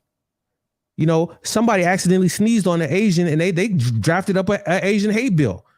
Black people get gunned down all the time. We can't get any hate bill. Why? We don't have any economic power. Economics rules everything in this country. The Jewish people understood that. So they stayed away from politics. They focused on economics. They mastered the economics because the economics controls the politics. And that's what we have to understand. We think the politics controls the economics, but it's the other way around. But my question to that is, who's teaching that within our communities on a level? Because the lower you are on the totem pole, so the people who are more in poverty are the ones who need that information the most. And everybody in our community that is teaching those things, they're requiring a hefty salary for that, or it's about going to get a degree. And we know that everybody can't afford to do so. So if we want to have economic power, we have to learn that. And there's a lot of things we need to learn, right? We need to learn because racial esteem is a big one. We are operating off of inferiority. Like that's the main thing, because our inferiority makes us also continue to be in service to the white structure. So as long as we stay in this position, we are going to constantly be in service to them. So with that being said, if we want to create economic power, then I believe that this was taught in their systems. If we're talking about the Asian system, the Jewish system, these things were taught. And then also it's now being taught to the younger generation so that they can continue to do that. But who is teaching that without asking to be a capitalist in our community? We are using capitalism against one another. That's my point. All I'm saying, real quick, I just want to say, if you don't mind, AK, man, because I want to speak to that point. I mean, because I understand what you're saying. Like Hanifa's saying, it's not that you're wrong in identifying that we have a problem. Like I'm not trying to be funny, but that's the easy part. Saying that we have a problem is the easy part. We all agree that we have a problem. But then the mechanisms of solving the problem, and you're trying to hold us against groups that we can't actually, in good faith, be held up against. You talked about the Asians being brought over, that came over in 1980. Chose to come over in 1980, and how quickly they were able to adapt. Let's talk about all the groups that immigrate to the United States. They all have a home country that they can reach back to for not just money, but also knowledge. Black descendants of slaves did not have a country that they could pull after 400 years of enslavement. They did not have a resource that they could reach back to get money or knowledge. A lot of the people that immigrate here come here with money and knowledge, except for some of it's the truth. That's just, AK, I'm sorry, but I'm a son of immigrants. I'm a son of immigrants. Okay, and so I can tell. Did they walk over or swim over? No, or did they come? They didn't swim. Was there some money involved? They came over. But what I'm trying to tell you is, a lot of people who come over don't have money like that. You know, they may. What is money like that? Like we're using blanket statements. Like I mean, because you interrupted me. Like hold on, because you interrupted me. No, I got you. What I'm saying. So when I say money, you must have automatically jumped to rich or well off. That's not what I said. It costs money to move, even within this country, inside of a state, inside of your own city. It costs money to move. So anybody that's coming, if it's not on some kind of sponsorship, like it costs some sort of money. Everything costs energy, money, resources. So I'm not saying they came over rich. That's not what I'm saying. I don't want you to assume my intent for me. I mean, it just asked me to clarify. So anybody that came over, there was some kind of knowledge. They had to know we existed. They had to know what opportunities were available. Then they had to have some way to move their families or themselves. I know a lot of people, sometimes one person will come over, earn more money, and then pay the rate for some other people to come over. So there are different mechanisms, and I'm not talking about anybody come over rich. So I want to dispel anybody thinking that that's what I was saying. They came over in the Asians, 1980. A lot of other different groups, even from Africa. So it's not a skin problem because we have a lot of immigrants from the Caribbean and Africa that migrate here and are very successful, have different educational outcomes, have different employment outcomes, professional outcomes. So it's not a skin problem. Like everybody said, and I tried to talk to multiple times, there's a psychological problem. Where does the psychological problem introduce in Black Americans? Well, it might have been this thing called enslavement. I don't know. I don't think that anybody's ever treated it. I don't think there's ever been a mass movement to try to give coping strategies or anything to deal with the emotional regulation that is required to live a life. So we have a layering of problems, not just the cultural problems of the United States, where everybody's a consumer, and capitalism is causing problems even in the white population that they have to contend with. So you're expecting us to not only step outside of our environment, which will be magic, because nobody else has been able to evade the influence of the environment. Then we also have the collective trauma. There's a lot of literature and a lot of people who talk about the post-traumatic slave syndrome. There's a lot of things and conditioning that has happened from enslavement on that has contributed to the ethnic image that my Adhan and Nifa speak to. That's a psychological thing. So if we're going to deal with, I'm going to manifest an outcome that outside of the environment. I'm going to separate myself magically from the environment and not be influenced. Then I'm also going to manifest the psychological mind state that nobody has helped me build myself into. Like, how does this magic happen? And I like to hear that, because if we're not willing to do the ground laying work of building a person brick by brick, then we're talking about magic. And forgive me, I just don't have a lot of patience for magic. That's religion. We got religion for that. Right. Well, first, let me apologize. I wasn't trying to interrupt, but you know what you were saying, and I'm not. What you were saying sounded a lot to me like excuses. I know there's a difference between reasons and excuses, and yes, there are reasons for why we're in the situation that we're in, but when you exploit those reasons, I mean, that you use those reasons as a fallback not to do what you need to do, then it becomes an excuse. And I'm saying to you that everything that the Asians learned about running businesses in the Black community, they learned from Black people. They bought them from Black people. So you can't tell me about slavery. The stores were owned by Black people. The laundry mats, the little corner stores, all of them were owned by Black people. The Asians didn't come here and buy them from white people. They bought them from Black people. We embraced them. We put our arms around it. And you know what they did? Once they bought the supply chain, they locked Black people out. Once they bought up the supply chain, it became only for them. They locked us out. You go to a beauty supply store, and it's a Korean cousin or whatever, and they'll have like one Black person who stand around, make sure you're not stealing anything. They locked us out, but that's on us. I mean, so we are capable. It's our money that's keeping them afloat. If Black people, I'm not advocating this, but if Black people chose not to spend their money with the Asian merchants, they'd all go out of business. So, can I respond really quickly in less than like 30 seconds? Less than 30 seconds. Cut it real short. Only to the one point. Like, yes, we sold business, but then I would have to ask, why did we sell out what we had if we understood truly what we were doing? So just because somebody does a thing doesn't mean they understand the thing that they're doing or participating in. We have a lot of failed marriages in that regard. A lot of people do a thing, but don't understand how to continue a thing or to make it work, or legacy or lineage, or passing things on, or maintaining a social order, cohesion.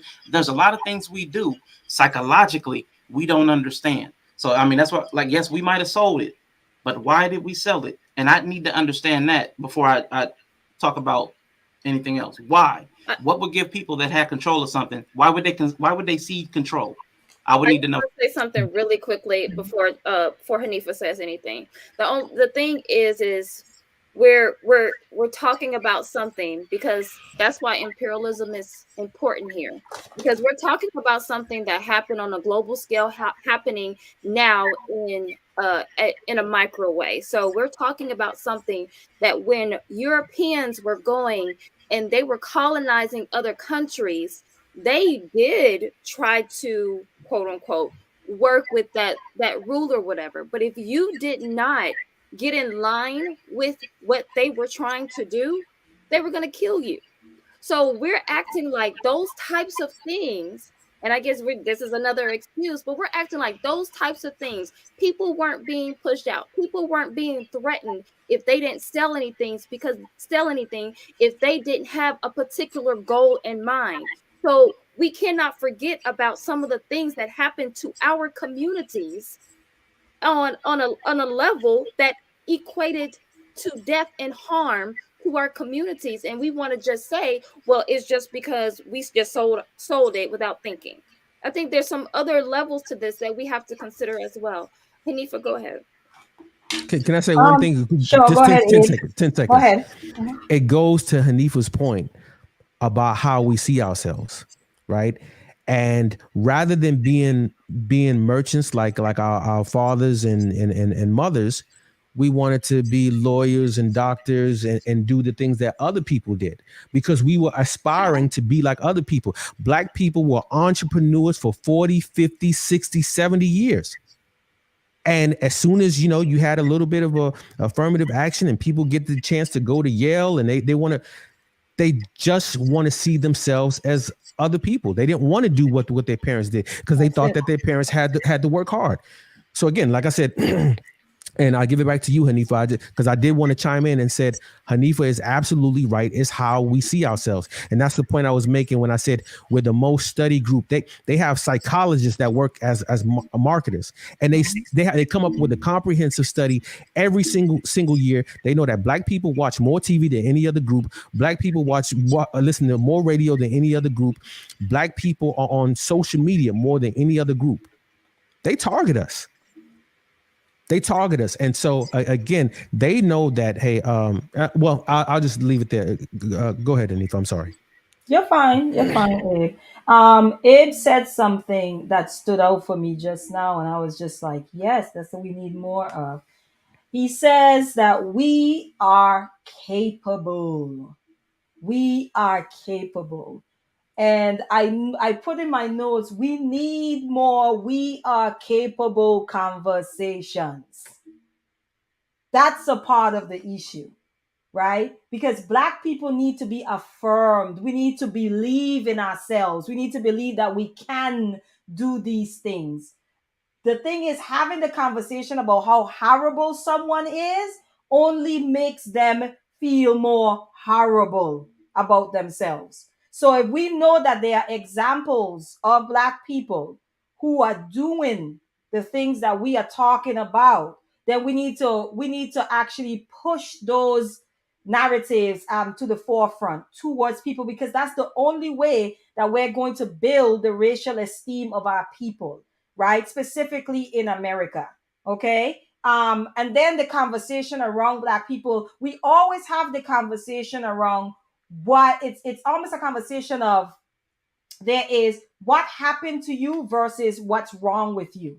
And when we discuss Black Americans in particular, we approach it as what's wrong with you versus what happened to you. Because we feel like, well, whatever happened is happened. We separate past, present, and future. And there is no separation between all three of those. There's just not. We want to do it, but we can't. So in understanding the history of Black people in America, right? We then need to use that history, learn what happened to us, to learn what we need to do to undo some of that damage to move our people forward. And I think a big part of it is stating what AK, that's just the start. There are many other things that need to be done, but like knowing that we are capable and pushing that message out there, using people who are demonstrating that, who have actually actualized that in their own lives, and propping them up and having conversations,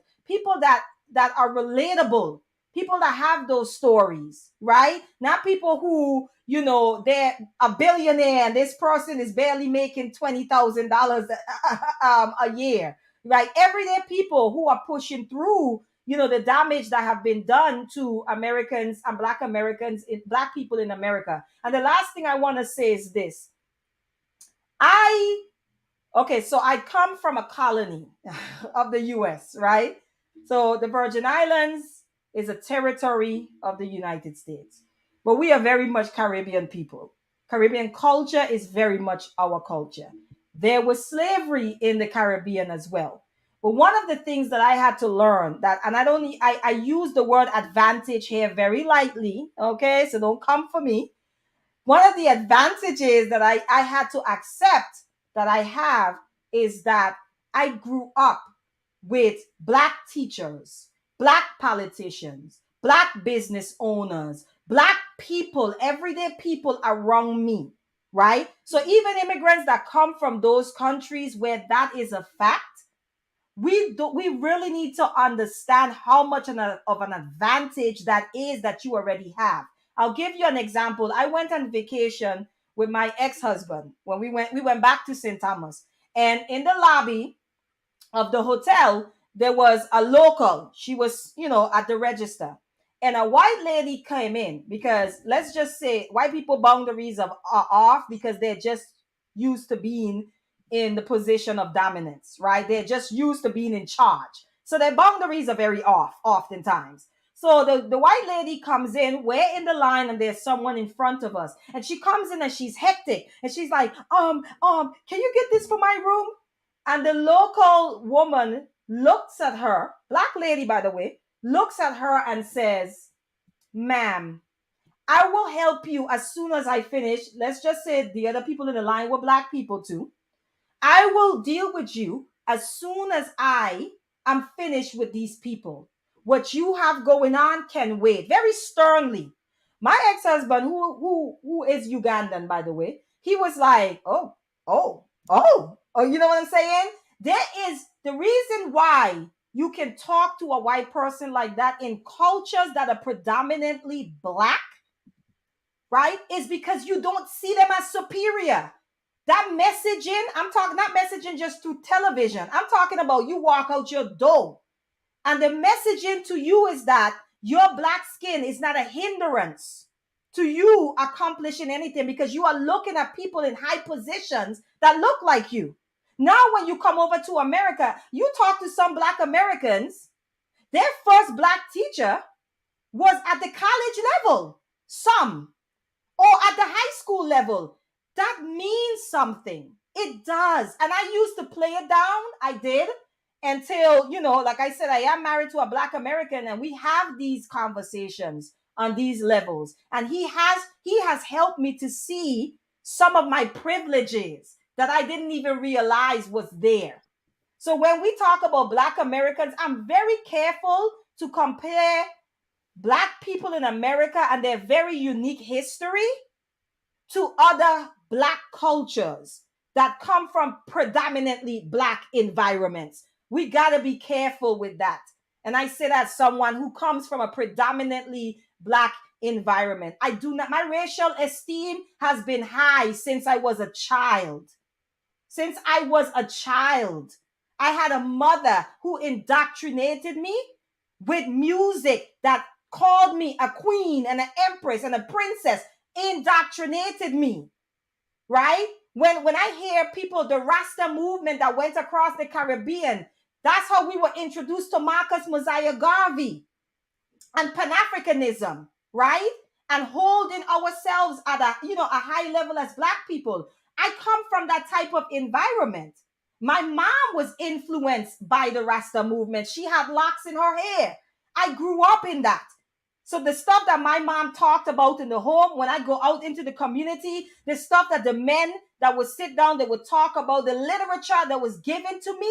All of that is because, right, I come from a culture of high racial esteem that was influenced by the likes of Marcus Garvey, right? By the music, the roots reggae music that talks about Black people in a high way and also talks about the struggle of Black people. I first learned about apartheid as a child through reggae music, right?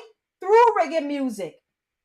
That's how I learned it. But when you, so I can't compare myself with a little Black child growing up in America, right? Who is learning nothing about themselves. The minute they walk out of their house, they are seeing somebody else hailed as superior to them. When they go to school, they are not being taught anything about self, anything about the history outside of enslavement. There are little Black children right now that believe that their history begins and ends with slavery. So we're not talking about just individual experience. We're talking about like systems that have shaped culture within this society. Black people have a culture, right, that says to them, they exist in a culture that says to them, you are inferior because you exist in a Black body. So there's no comparison. I stopped doing that a long time ago when, as it pertains to Black America. And I'm very, very careful how I talk about their struggle, because it's not the same. It's just not the same. And my last thing I want to say too, Black Americans have nowhere to run to. They don't. There is no country outside of America that they belong to. I mean, because a lot of them will tell you they have no connection to Africa. I know some people will be like, well, you have Africa. Why are you telling me I have Africa and the Africans are running here? How does that translate to me as a Black American? I'm like, well, they're running from their own countries. And I know Africa is not a country, it's a continent, and there's a ton of countries there. But if you have no literature, you have no information, you have no education around the continent, around the countries within the continent, all you have is the images that are given to you through the television, through the media that is very filtered. That's all you have. You don't have a good view of those places. So now it's like, where do we run to? Right? Not we, but I mean like Black Americans. Where do they run to? They have nowhere to run. So they have to stay here and they have to face it head on.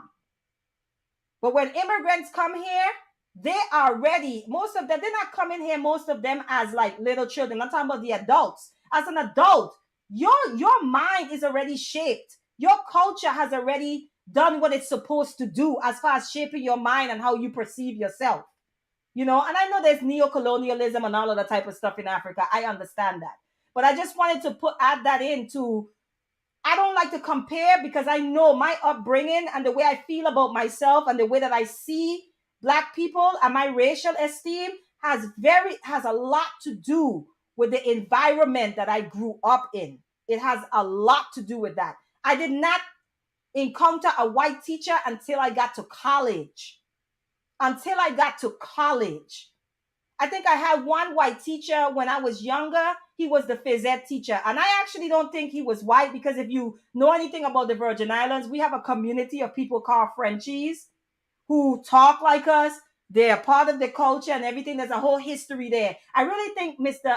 Leonard, I think his name was, he was a Frenchie, you know. I really believe he was a Frenchie. But anyway, nonetheless, he was the whitest teacher I have. Let me just put it that way. I didn't encounter a white teacher until I got to college, and I went to college in the States. That means something. I just don't want us to act like that doesn't play a part in what we're talking about. Sorry. Peace. I just wanted to say peace to Taisha. Yeah, I did a short video on selling to the Negro on my channel as well. It is very, very interesting. But peace. Thank you for coming through, sis. I'm not sure what your question is concerning, Natasha. I would need more clarification because I'm not really sure what you're trying to say there. So Taisha says we create our own supported media that highlights us in a positive manner. So I think what we're all speaking to And I think there's some things I am going to start wrapping up, but I think one of the biggest things that I find when we're having these conversations and we have different points of view is that we're not we think that we have escaped programming. We think that we have escaped how Eurocentric thought has dominated our thinking, our image, like our images, right? Like it's hard for us to exist on this soil without understanding that we have been influenced by white thought, and that is in service to their, to their system. And so I know Natasha had asked um earlier in the conversation how we use capitalism against one another. If we don't control the system, well, we don't control the justice system, but we can use the justice system against one another. So we can be baby capitalists, because as long as we think individually and we're not thinking as a collective, then we can use those systems against one another. We can use those things against one another, and we're doing it in our own relationships. And we have a disconnect between the black, the main disconnect, and the main thing that tears up our community is the distance or the disconnect between the black man and the black woman, because we know that we need the black man and the black woman to create black children and to continue the generations that come after us. And a lot of the things, a lot of times we look for solutions, and we're asking about solutions, but the thing is, most of us don't even look within. Most of us don't even see how we are participating in our own demise. And that is a big issue, because when we talk about financial even talking about financial literacy, we have to understand that we do have to take ownership in some of those things. When we talk about how we spend our money, we have to take ownership, because a lot of us just were not taught. When we talk about even racial esteem, we got to understand that we have to start learning how, understanding how to navigate even learning who we truly are. There's a lot of things that we have to take ownership in, because if I don't take ownership, if I don't start looking within, then it's going to affect every single relationship that I have. It's going to affect the relationship that I have with my spouse. It's going to affect the relationship that I have with my friends, my family, and so on. And it's going to affect how I spend my money. Because if I don't even like the image that I see in the mirror, why would I want to go and spend my money with someone who looks like me?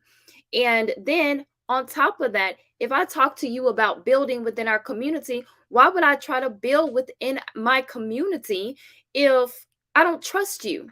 Or I don't think that you are capable of building systems within our community. And that's a lot what we're dealing now. We don't even trust that the black man can do something, and then the black man doesn't trust that we are able to do certain things in the community. And so there is this huge disconnect. So one thing that I think is important, because people talked about integration, we talk about we're talking about systems and all those different kind of things. So there are plenty of elders who have talked about separation, and this is the last thing that we'll touch on before we go, and then everybody can give their closing remarks. But separation is one of those things, and I don't think we even understand when we talk about separation what that entails. And Arshawn said something last week, and he said something to the effect of not being able to envision uh, a place where black people are living in peace that is separate from this society.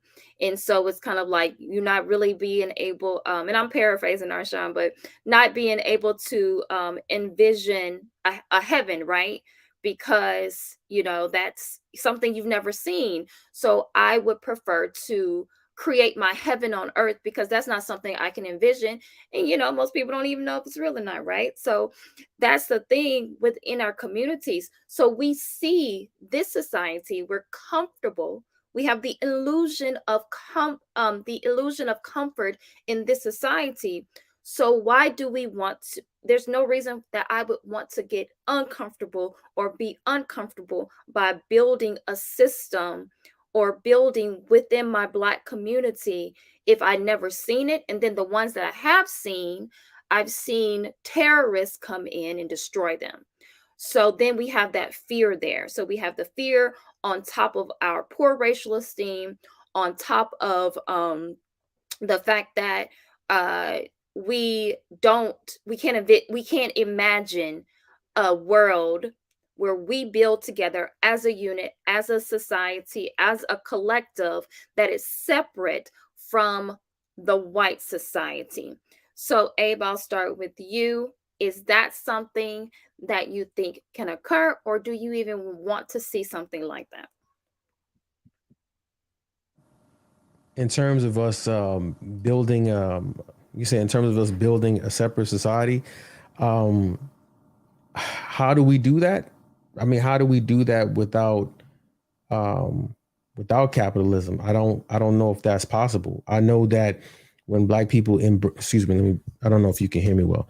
I know that when we did embrace capitalism, we had our own businesses, we had our own functioning communities. Black people actually build towns from scratch, and so excuse me, if if I appeared a little bit perturbed, but I hear a lot of we can't. It's just a lot of negativity. I guess I'm more so the type that I like to hear more can doism, that we can do this because I truly believe that we're capable of doing it. I mean, you have a group of people who were illiterate, functional illiterates, in 265 years were slaves. And by the time, of emancipation, 5% of the population, which is what was like, I guess it was like 200,000 people were literate. And they did this on their own, on our own. And then within the subsequent generation, 80% of the population was literate. Black people built whole towns out of uh, nothing. And they did it by embracing capitalism. We talked about Asians. Everything that Asians learned about doing business here, they learned from Black people. You bought businesses turnkey. You taught them everything. So to say that we can't do it because of the system, it just, to me, I'm sorry, it just sounds like a bunch of excuses. I understand that we have challenges. I truly do get it. But in order for us to do what you want and break away from the main society and focus on, I just don't see how you do it without embracing capitalism. I don't know how you do that. Well, for me, I don't care what system we use, if that means that we are going to build and further our Black community. Because as long as we are in service, because the European thought is, in order to progress them, they have to oppress us. So the thing is, if are we adopting that? Are we adopting the whole idea of, in order to further ourselves, that we have to oppress another? Because that is the Eurocentric way. Oh, you're asking me? That question is to you, A. Oh, okay.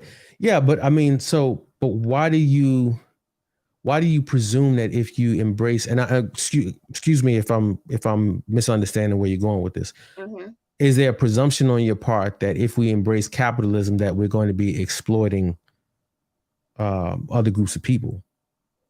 So within capital, you can correct me if I'm wrong, but within capitalism, isn't capitalism, it means that someone has to be at the bottom? Is that correct or no?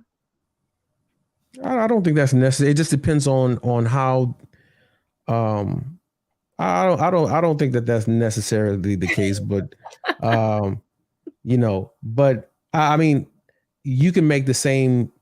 Well, you can't make the same argument with socialism, but it's a good question. Somebody's going to be at the bottom until they take the necessary steps and have innovation and discipline to move up the ranks. Yes, that's true. Somebody's going to be at the bottom, but that's life though. Because what you're talking about is like this egalitarian utopia that does not exist, nor will it ever exist. I mean, I'm curious to know, because I mean, I think for the most part, Arshawn and myself are on the same page, even though we have like small differences. Mm-hmm. But I think between you, Ma'at, and Hanifa, you speak as though, I mean, this system is, you know, it's really unworkable. It's an evil. No, that's how you kind of you talk about it. So what is the alternative? What is the alternative? Because I hear a lot of trash in capitalism, but I'm not really hearing what the alternative is. What is the alternative? And that's the thing. So that's what the conversation is for, because I do want to, like I said, it's more about how do we build as a community to further ourselves, because the whole idea of the system that we belong to, yes, the system that we are a part of right now, is not in service to us. A system that we belong to should be in service to us as a people, to advance us, but we are not being advanced. We cannot,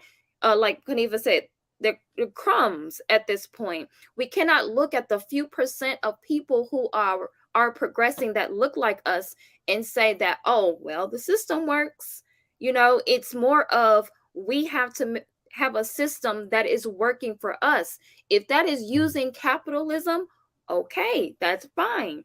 But at the same time, I'm saying that it has to be something that is built. When we're not just talking about just an economic system, we're talking about an educational system, because most of these things have to be taught to our children. So we have to have not just one random school over here, but we have to have many schools across the country that is helping us to educate our children. And also we have to have systems in play that are also educating us, so that years down the line, because I understand that these things are not going to happen overnight. Mm-hmm. These things take time. We might not even see the fruit of them, but we have to, and I think that's part of it too, because, you know, we have an individualistic mindset where it's just about me and what's going on with me right now. As long as I feel comfortable, I'm good. I don't care how much debt I get in, because, you know, I don't care what's going on with my children down the line. It's about what I feel, the comforts that I'm feeling right now, because we had to adopt that.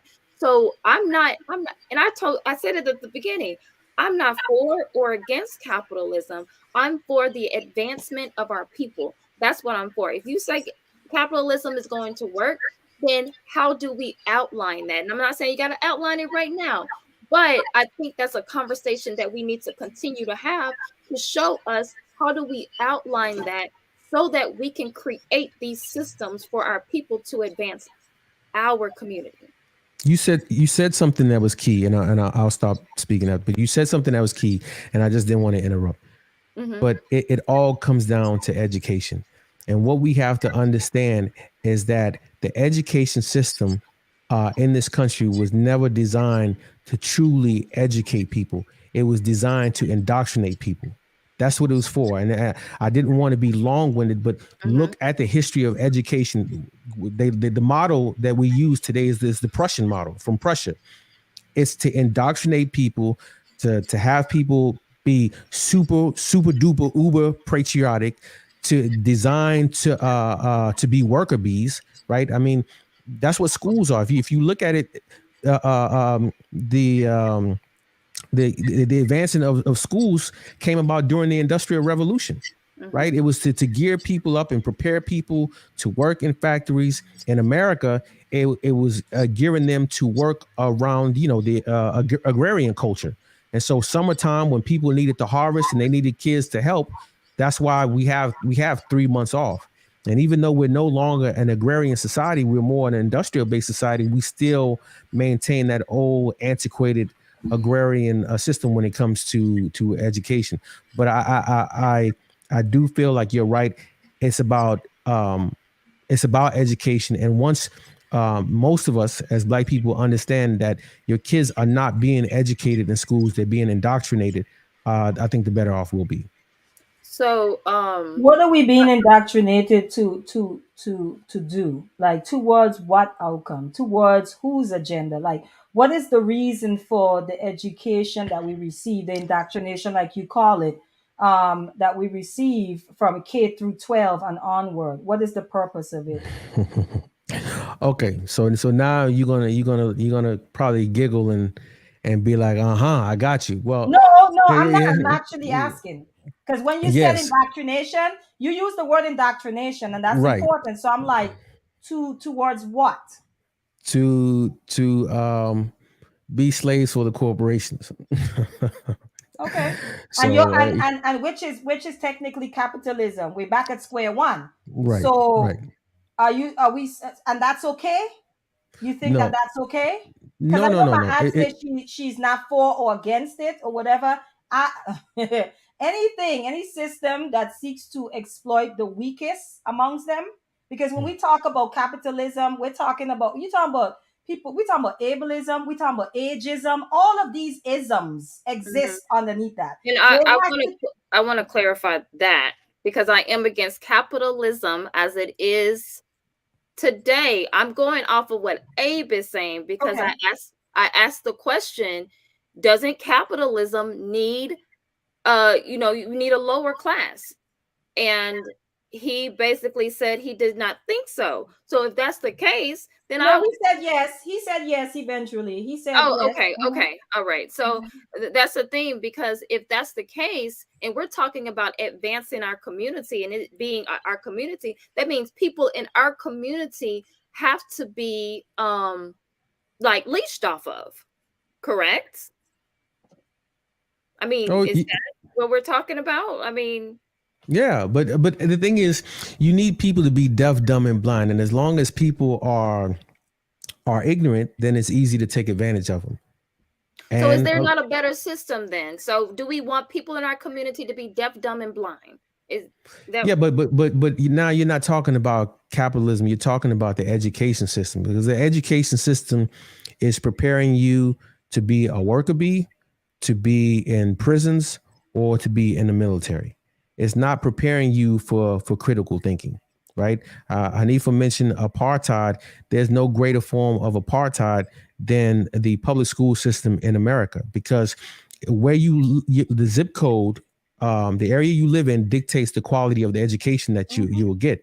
mhm. And certain people, my family, we call them palm people, so palm people, and we black people, so palm people like it that way, and that's the reason why. Because the fortunate thing is, and I mentioned this on the stream I had the other day, yesterday, is that in DC you're zoned for a school, but you could go to any school provided there's an opening, right? And sometimes they have like a waiting list. Most cities around the country don't have that opportunity, right? If you live in a school district, that's the school district you're going to, unless you go to a private school. Well, in DC, half of the students here go to charter schools, right? You go to charter schools, and then you have opportunity scholarships where there's a private school called Bishop Walker. It's an Episcopal private school for all boys. It's like $30,000 a year to go to school there, but because they have opportunity scholarships, kids who live in the city can go there, and the government pays for it. Now, I feel like that should be opened up to a lot of people. I don't think it should just be here in DC. I think whether you live in New Orleans, whether you live in Atlanta, I think that black people need to have those opportunities. But hey, there's a political machine in place that makes it difficult for us to obtain those type of things. And again, I mentioned that yesterday. I don't want to belabor the point here. well, Um, and But you're talking about like even when you mention zone. I'm sorry. Even when you mention, go ahead, my aunt. no, go ahead. No, no, no. When he mentioned zoning, right? The zoning piece, and that determines which schools, which kinds of schools, and education, the level of the quality of education you have access to, Hmm. right? That's determined by where you live. Okay, and then where you live is predicated upon what you make. mhm, Okay, so in other words, you have access to a quality education, not because you're smarter than me, not because you're more intelligent, simply because your parents make more money. And so when we're discussing that, my question is, like Abe answered the question and said, he answered my question and said, well, we are educated towards this purpose.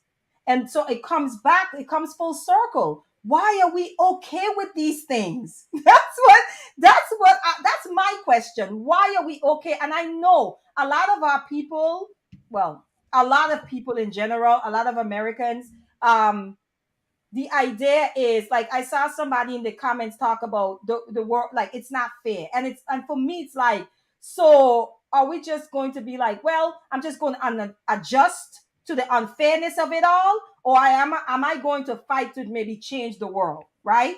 Am I going to just sit back and say, well, this is the way it's been for the last 100 and whatever years, so, or I'm just focused on, I'm going to do something about it, try to change it, starting with myself, and then my family, which means my children, then my community, and then eventually you branch out.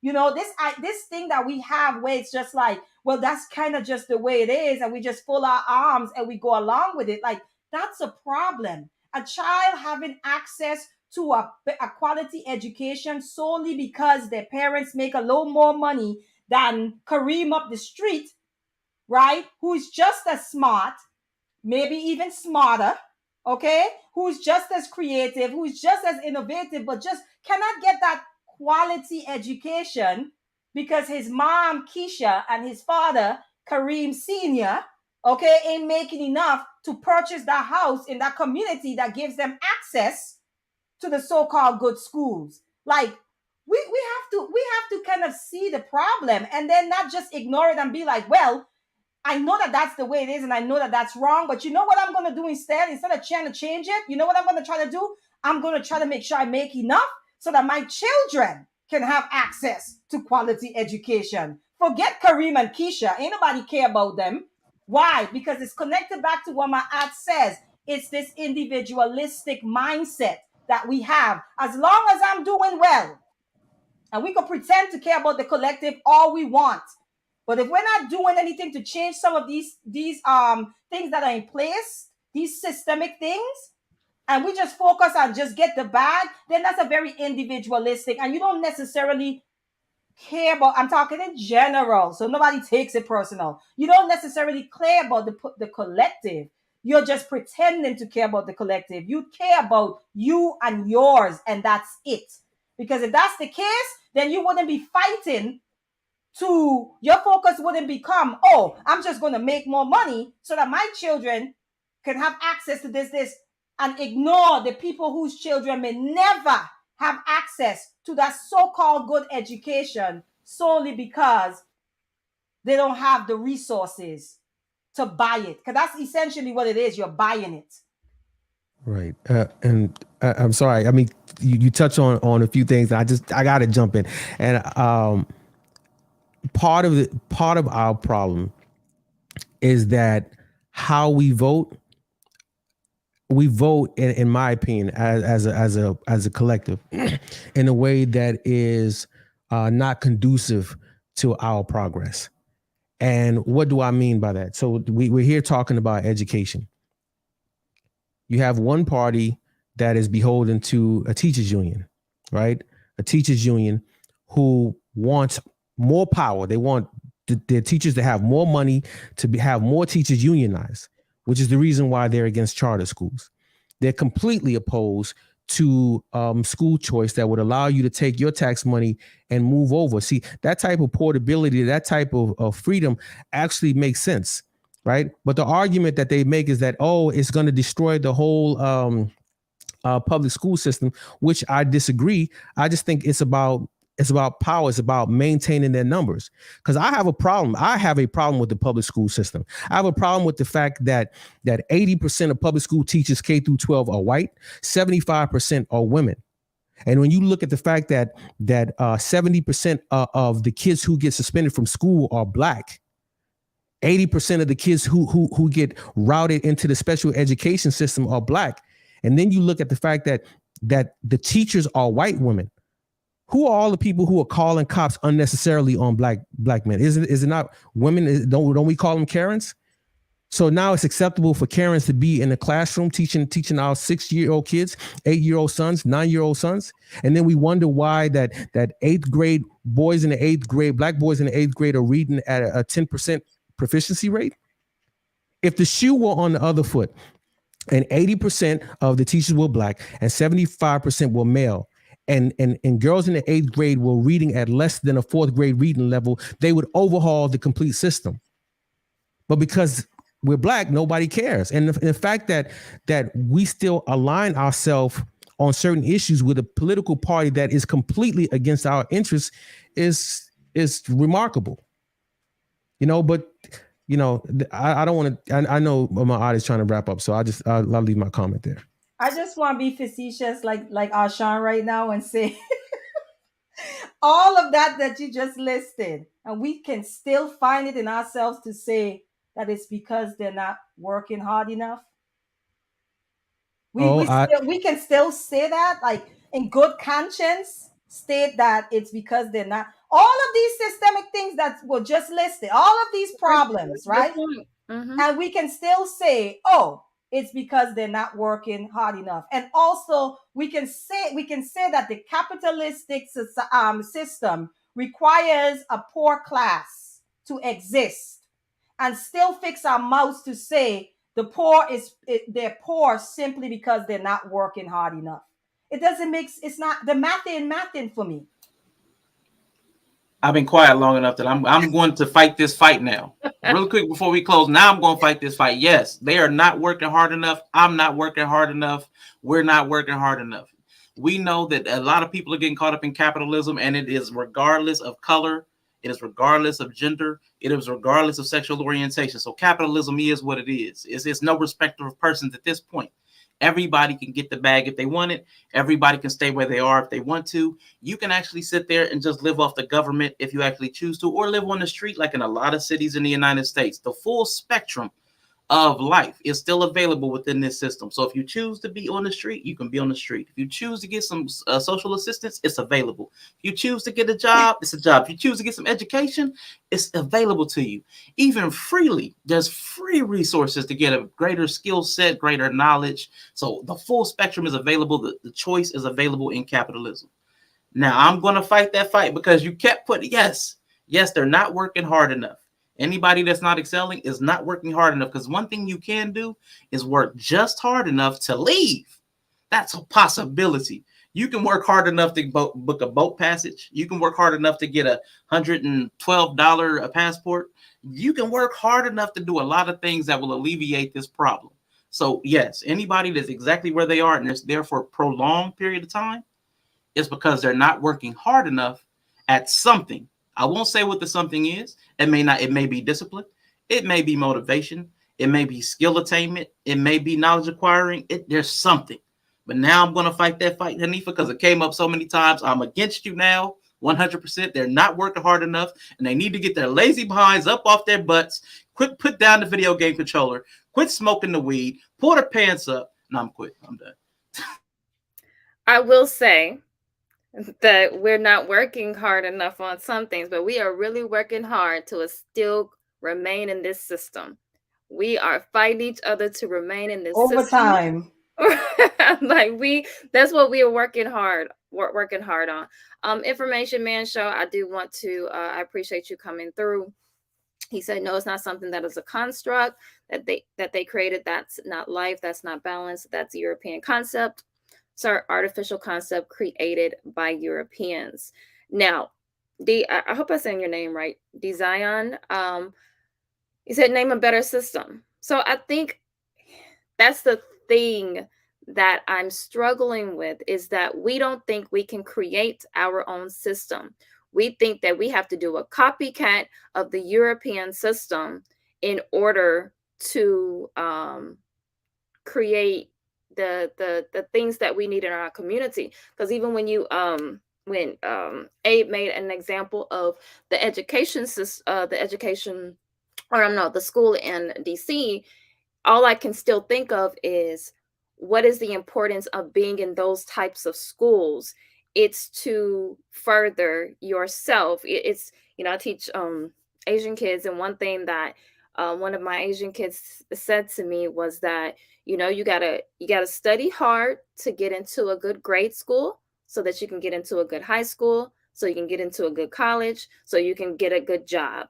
Those are the things that we are attempting to do. So we want our kids, we want to assimilate them into their education system so that they can end up being like them. Like that's what we're striving for. That's our mindset. Now you can say that's not what you're thinking, and I'm not talking to anybody on this panel. You can say that's not what you're thinking, but that is what it's kind of the whole idea of what we're this is the conversations we have when we're talking about black women or black men, and we were talking about in relationships, or we talk about weave, or we talk about the eyelashes and all these different kind of things. We can talk about that in those aspects and say, oh, you're trying to be like a European woman, or you're trying to look like it. But now when we start talking about it on social economic, we don't want to say that we're trying to be like the quote unquote dominant society, but that's what we are, because as long we are assimilating into their society, for what? So that we can have what they have, so we can live how they live, so we can, be how, whatever. And we can get into all the way that we couple and all those different kind of things. All of those things come into play into how we view ourselves and how we view them. Because if I view myself as inferior and I view another group, someone who looks nothing like me, as superior, who do I really want to be? So I am going to wrap up. I'm going to look through these comments. Information man said, in order for it to work, somebody has to be an underclass, and they've done a good job at keeping Black people as an underclass. No generational wealth. I agree with that. So I know the system needs to be separated from whatever that looks like. And that's the thing. Why can't we talk about that? Why can't we talk about actual separation? Every time we talk about separation, there's at least one person who's like, no, we can't separate. We can't do that. We can't separate from them. And I always go back to what Dr. Francis Cress Welsing says. We have to confront our fear of white supremacy. So if you don't want to confront it, I always add on that we have to kill that white man inside of us, because that is how we're thinking. We're thinking through their lenses. We're thinking through their lenses, because in order to not think through their lenses, then we would have to actually decide what is best for our community. We're letting someone else tell us what is best for our community through programming, through images, through television, through education. All of these things aid into us, them deciding, and not even deciding. They're not deciding what's best for our community. They're deciding what's best for their community, and then they're telling us to think in a way that makes us think what's best for our community. And again, it's in service to them. I think that goes back to what I talked about on my channel about templates Mm-hmm. versus hitting the custom button and Mm-hmm. starting from scratch.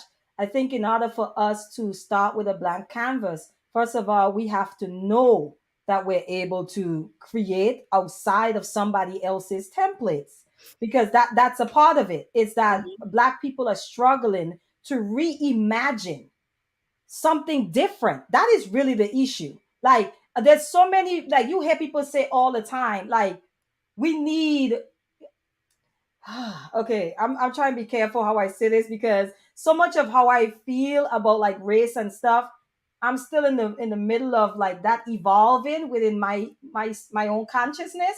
So I'm kind of being careful, because even when we talk about capitalism, I actually think like racism being connected to it is a part of like keeping um the underclass or the working class people separate, right?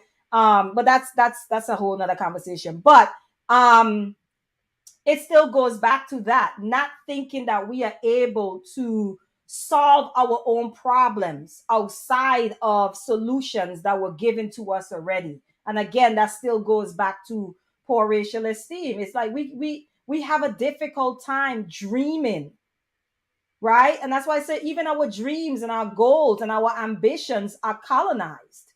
Even those things are colonized. They're coming from a colonialist perspective, right? So for Black people to even begin to reimagine, that's a challenge in itself. And that's why we're not willing to let go of, certain systems, certain templates. And the truth be told, and I'm just going to say it, if a bunch of Black people were to come right now and offer a solution like Neely Fuller, someone says, well, what's the solution? Neely Fuller offers some. What's his name? Anderson. Is it Clark Anderson? Claude Anderson, yeah, Clark Powernomics. Anderson, yes, Powernomics. He offered people have solutions that they've offered. The issue with Black people as a collective is that when it comes from our own, we don't think that it can work, right? We don't think that we can solve our own issues. That's what's not being told. That's the elephant in the room. It's how we see each other. So it doesn't matter if a bunch of Black people say, here's a replacement to capitalism. We're still going to hold on to it.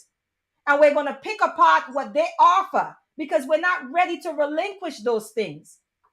And what these people are offering is coming from Black minds. And Black minds, in our mind, is inferior to white minds. And we don't want to say it, but it's true.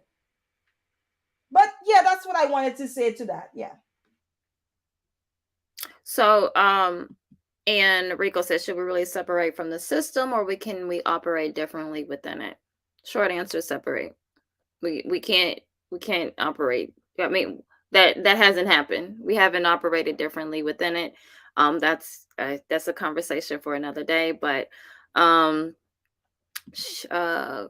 Bree says, how do you not participate in capitalism while in America?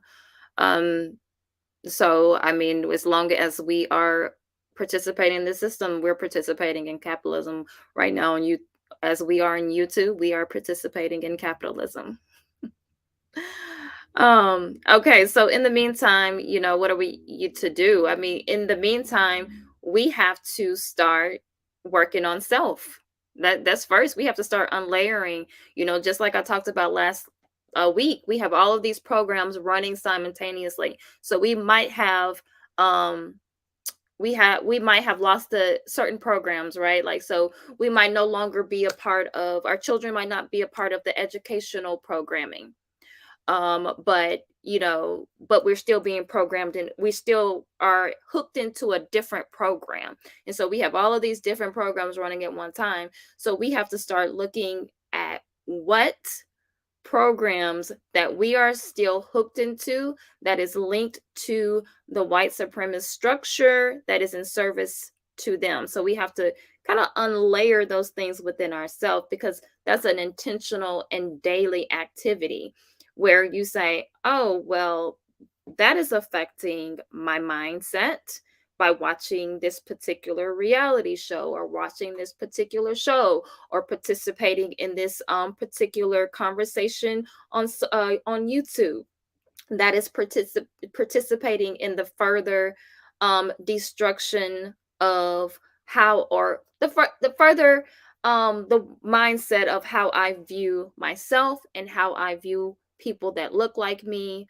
And we're still operating off of that inferiority complex and things like that, racial esteem, how we view the Black man, Black woman, all of those different things. So I always say, I said that when I began the show, is that we first look to harmonize within ourselves, because we cannot try to create harmony with other people if we don't even create that harmony within ourselves and start working on our own mindset. So it's not an outward in approach, it's always an inside outward approach. And see the problem and do something to change our mindset to fix the problem. Correct.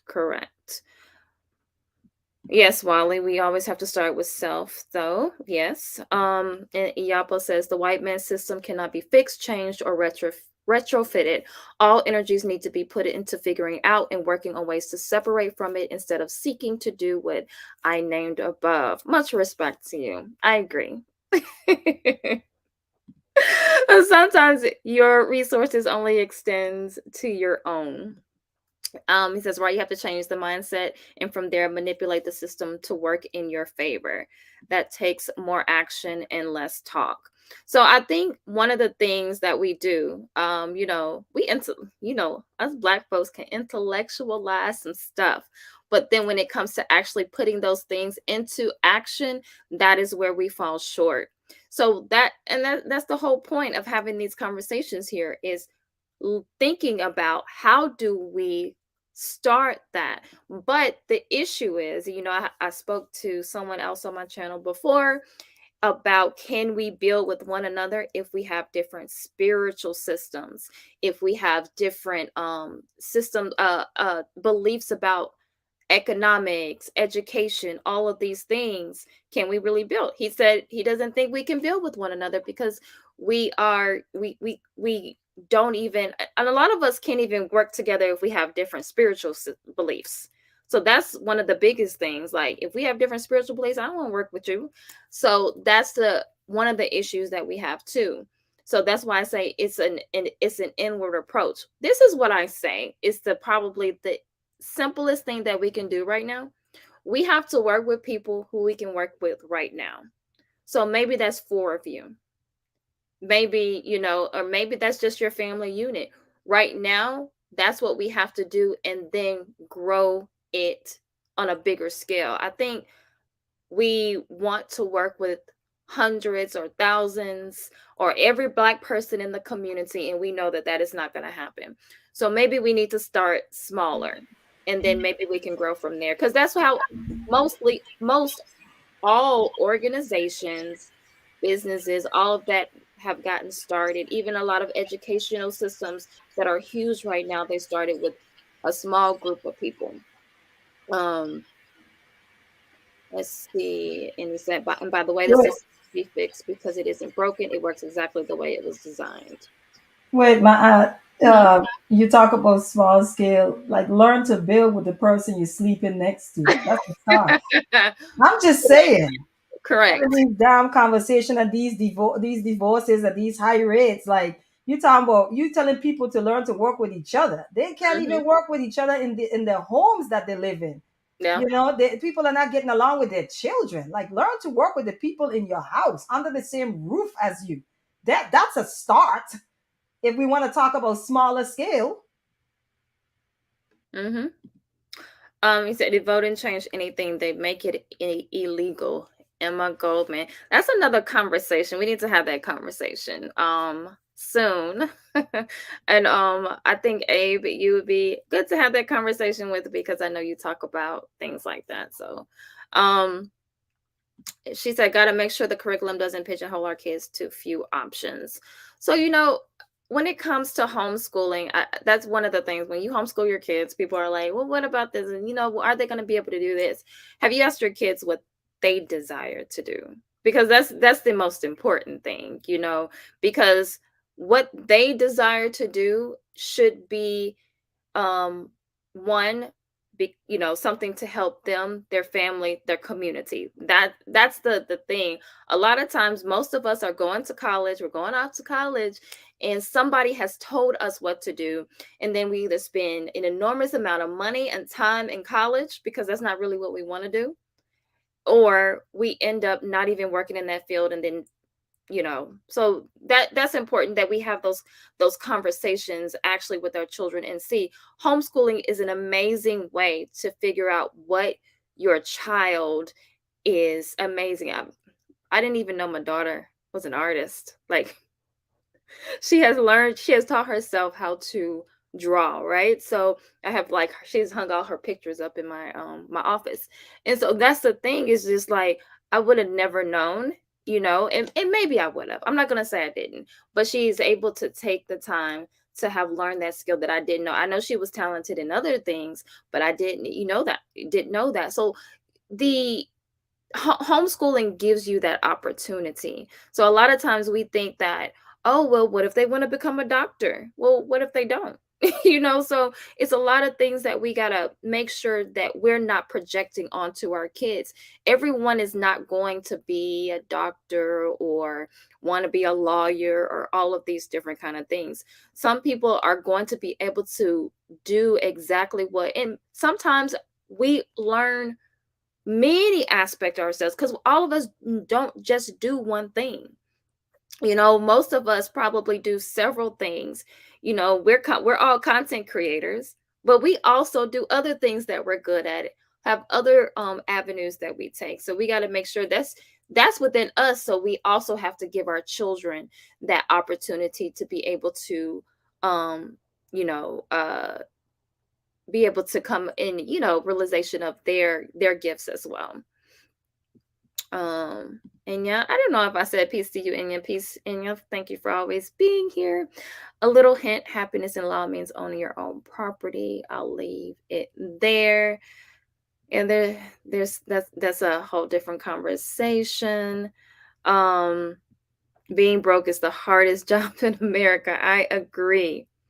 I agree.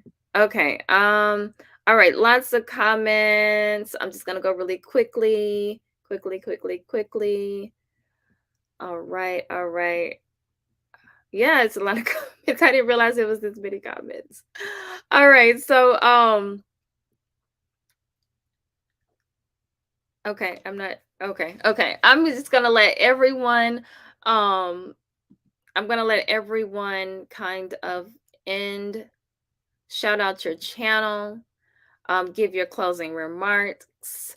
I don't know if we came to any solutions, but if you have anything that you think will help our mindset as a collective, because I do want us to get towards finding solutions within our community. But, closing remarks. Let's start at the top. Abe, I'll start with you. Okay, I will. I'll try to make this brief. So, I think it was a good discussion. I don't think we've reached any consensus when it comes to solutions. We didn't really talk much about solutions, but I will say that I think we've all identified a number of issues that exist within our community. But again, we need to begin to change the mindset. This notion that we can't do it, it just rubs me the wrong way. That I'm a person that has a can do spirit, man. You tell me I can't do something, I'm going to show you why I can. Even if I need to circumvent the system and I need to go around it, that's just me. And I feel like the spirit of African Americans in this country have always been that. Probably the most resilient people on the face of the earth, man. It's the reason why people all over the world draw inspirations from African Americans. So to hear this doom and gloom, we can't do this, we can't do that, it just rubs me the wrong way. And so maybe that's why you saw that on my facial expression. Typically, I'm a little bit more disciplined than that. So I didn't want to create the wrong impression. But overall, I think this is a good start to a good conversation. But I just want more can-doism. That's all. Thank you, Abe. I appreciate you for coming through, and I respect you very much. So, thank you. Thanks, Arthur. I respect you too. Oh, I'm sorry. Hanifa, Okay. go ahead. Yeah, I was gonna say let Sean the philosopher, go Stop last. it. Um, Stop it. no, I actually, I feel like I'm with Abe. We didn't really get around to it. I think I did offer one solution, Abraham, was the way we talk about each other, the way we talk about Black people. I think we need to change. The only way to change the narrative is to change the narrative that we put out there, like change how we speak about each other, because there are Black Americans, there are Black people globally who are doing great things that we can use as examples. We don't always have to go to the Chinese and all of these other people. We don't always have to refer to them. It's just for us to do that research and talk more about those people, right? talk about the people who have, we talking about marriage, you know, discuss the women who are working in tandem with their men. Why do we keep talking about the women who are fighting against black men? Why do we keep talking, like, why? When there's so many other women out there who are actually working towards a common goal and a common vision with their men, why don't we push them in the forefront? So you So know for what me, my show is gonna be next week. So you just already in my head. Okay, go oh, ahead. no, I don't know what your show, but we could talk. But yeah, I think that is a start for me, is changing how we talk about black people. I agree with Abe. Um we can. We're very much capable. When you understand how much money is being spent, how much money comes out of the black, you know that the money is there. We're aware of that. Now, how we choose to utilize it is a direct reflection of our level of consciousness of self. That's really all it is that we don't, as a collective, we don't believe in ourselves because we have poor racial esteem. That's a big part of it. So there needs to be conversations around how do we correct that? How do we change that? And I think a big part of it is we have to change how we educate our children. Otherwise, this is just going to continue on to a next generation and a next generation. So I think it starts with the children. If you're talking about our children or us, all of us have been educated towards a certain agenda, then we have to kind of look at, hey, um, how are we educating our children? Maybe taking them out of the school system, putting them into schools that maybe that's not the agenda, right? They're out there. It's not a lot, but they're there. Or even the option of homeschooling, if that's possible. You know what I'm saying?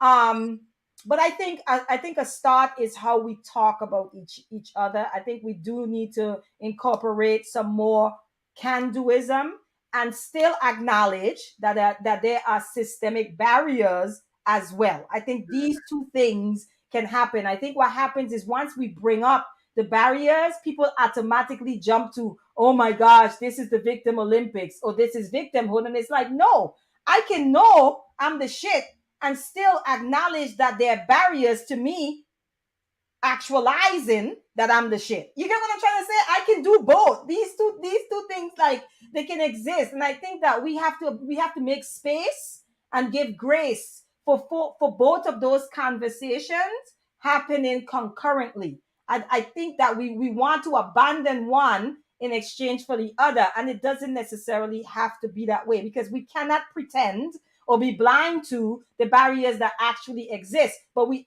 also cannot just sit down and just point at the barriers and not do anything about it, not even try.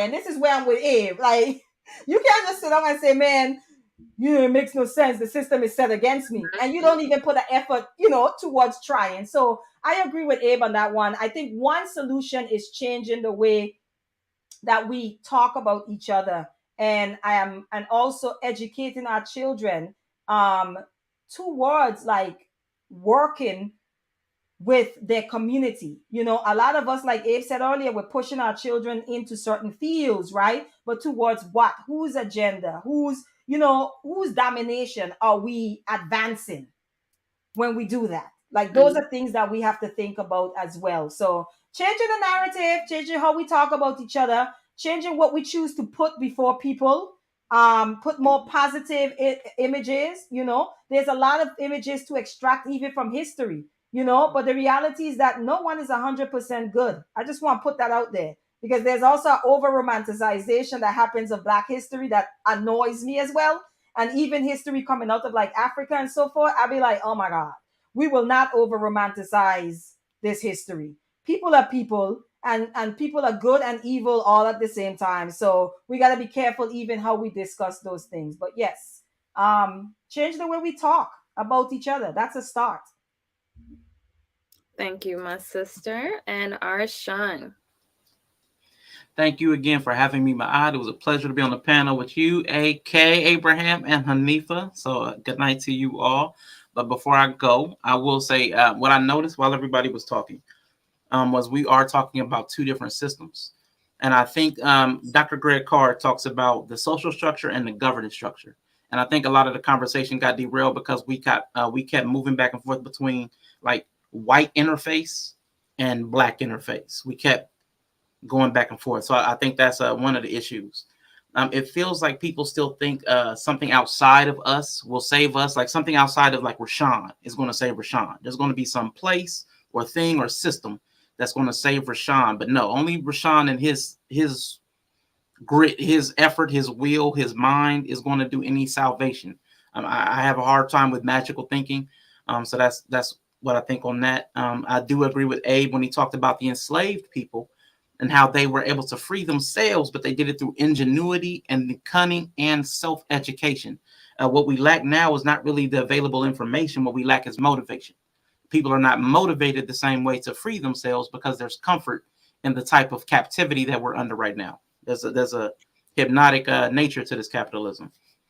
I don't think separation is realistic because the same barriers that prevent Black people from learning right now today to do better within the structure we already find ourselves in will also prevent them from learning new languages and cultures to survive and thrive elsewhere also, generally speaking. The only group movement would include some shared group ethic or motivation, and we don't currently have a binding principle. It might have been religion once upon a time, but it's not that right now.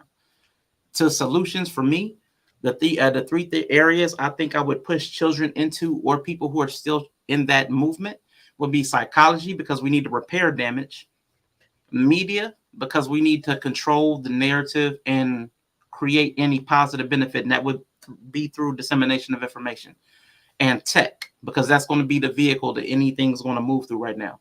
You also need to own land, because if you don't have a place, it doesn't matter where you go, because you just don't have you're displaced. If you don't have a place, you're displaced. And that's where a lot of us are right now, living on somebody else's land. We must adopt or create a culture. That's why, again, I respect my aunt and people who delve into Afrocentric modes, because at least it's a culture that can help override the negative influence of the culture that we're born into.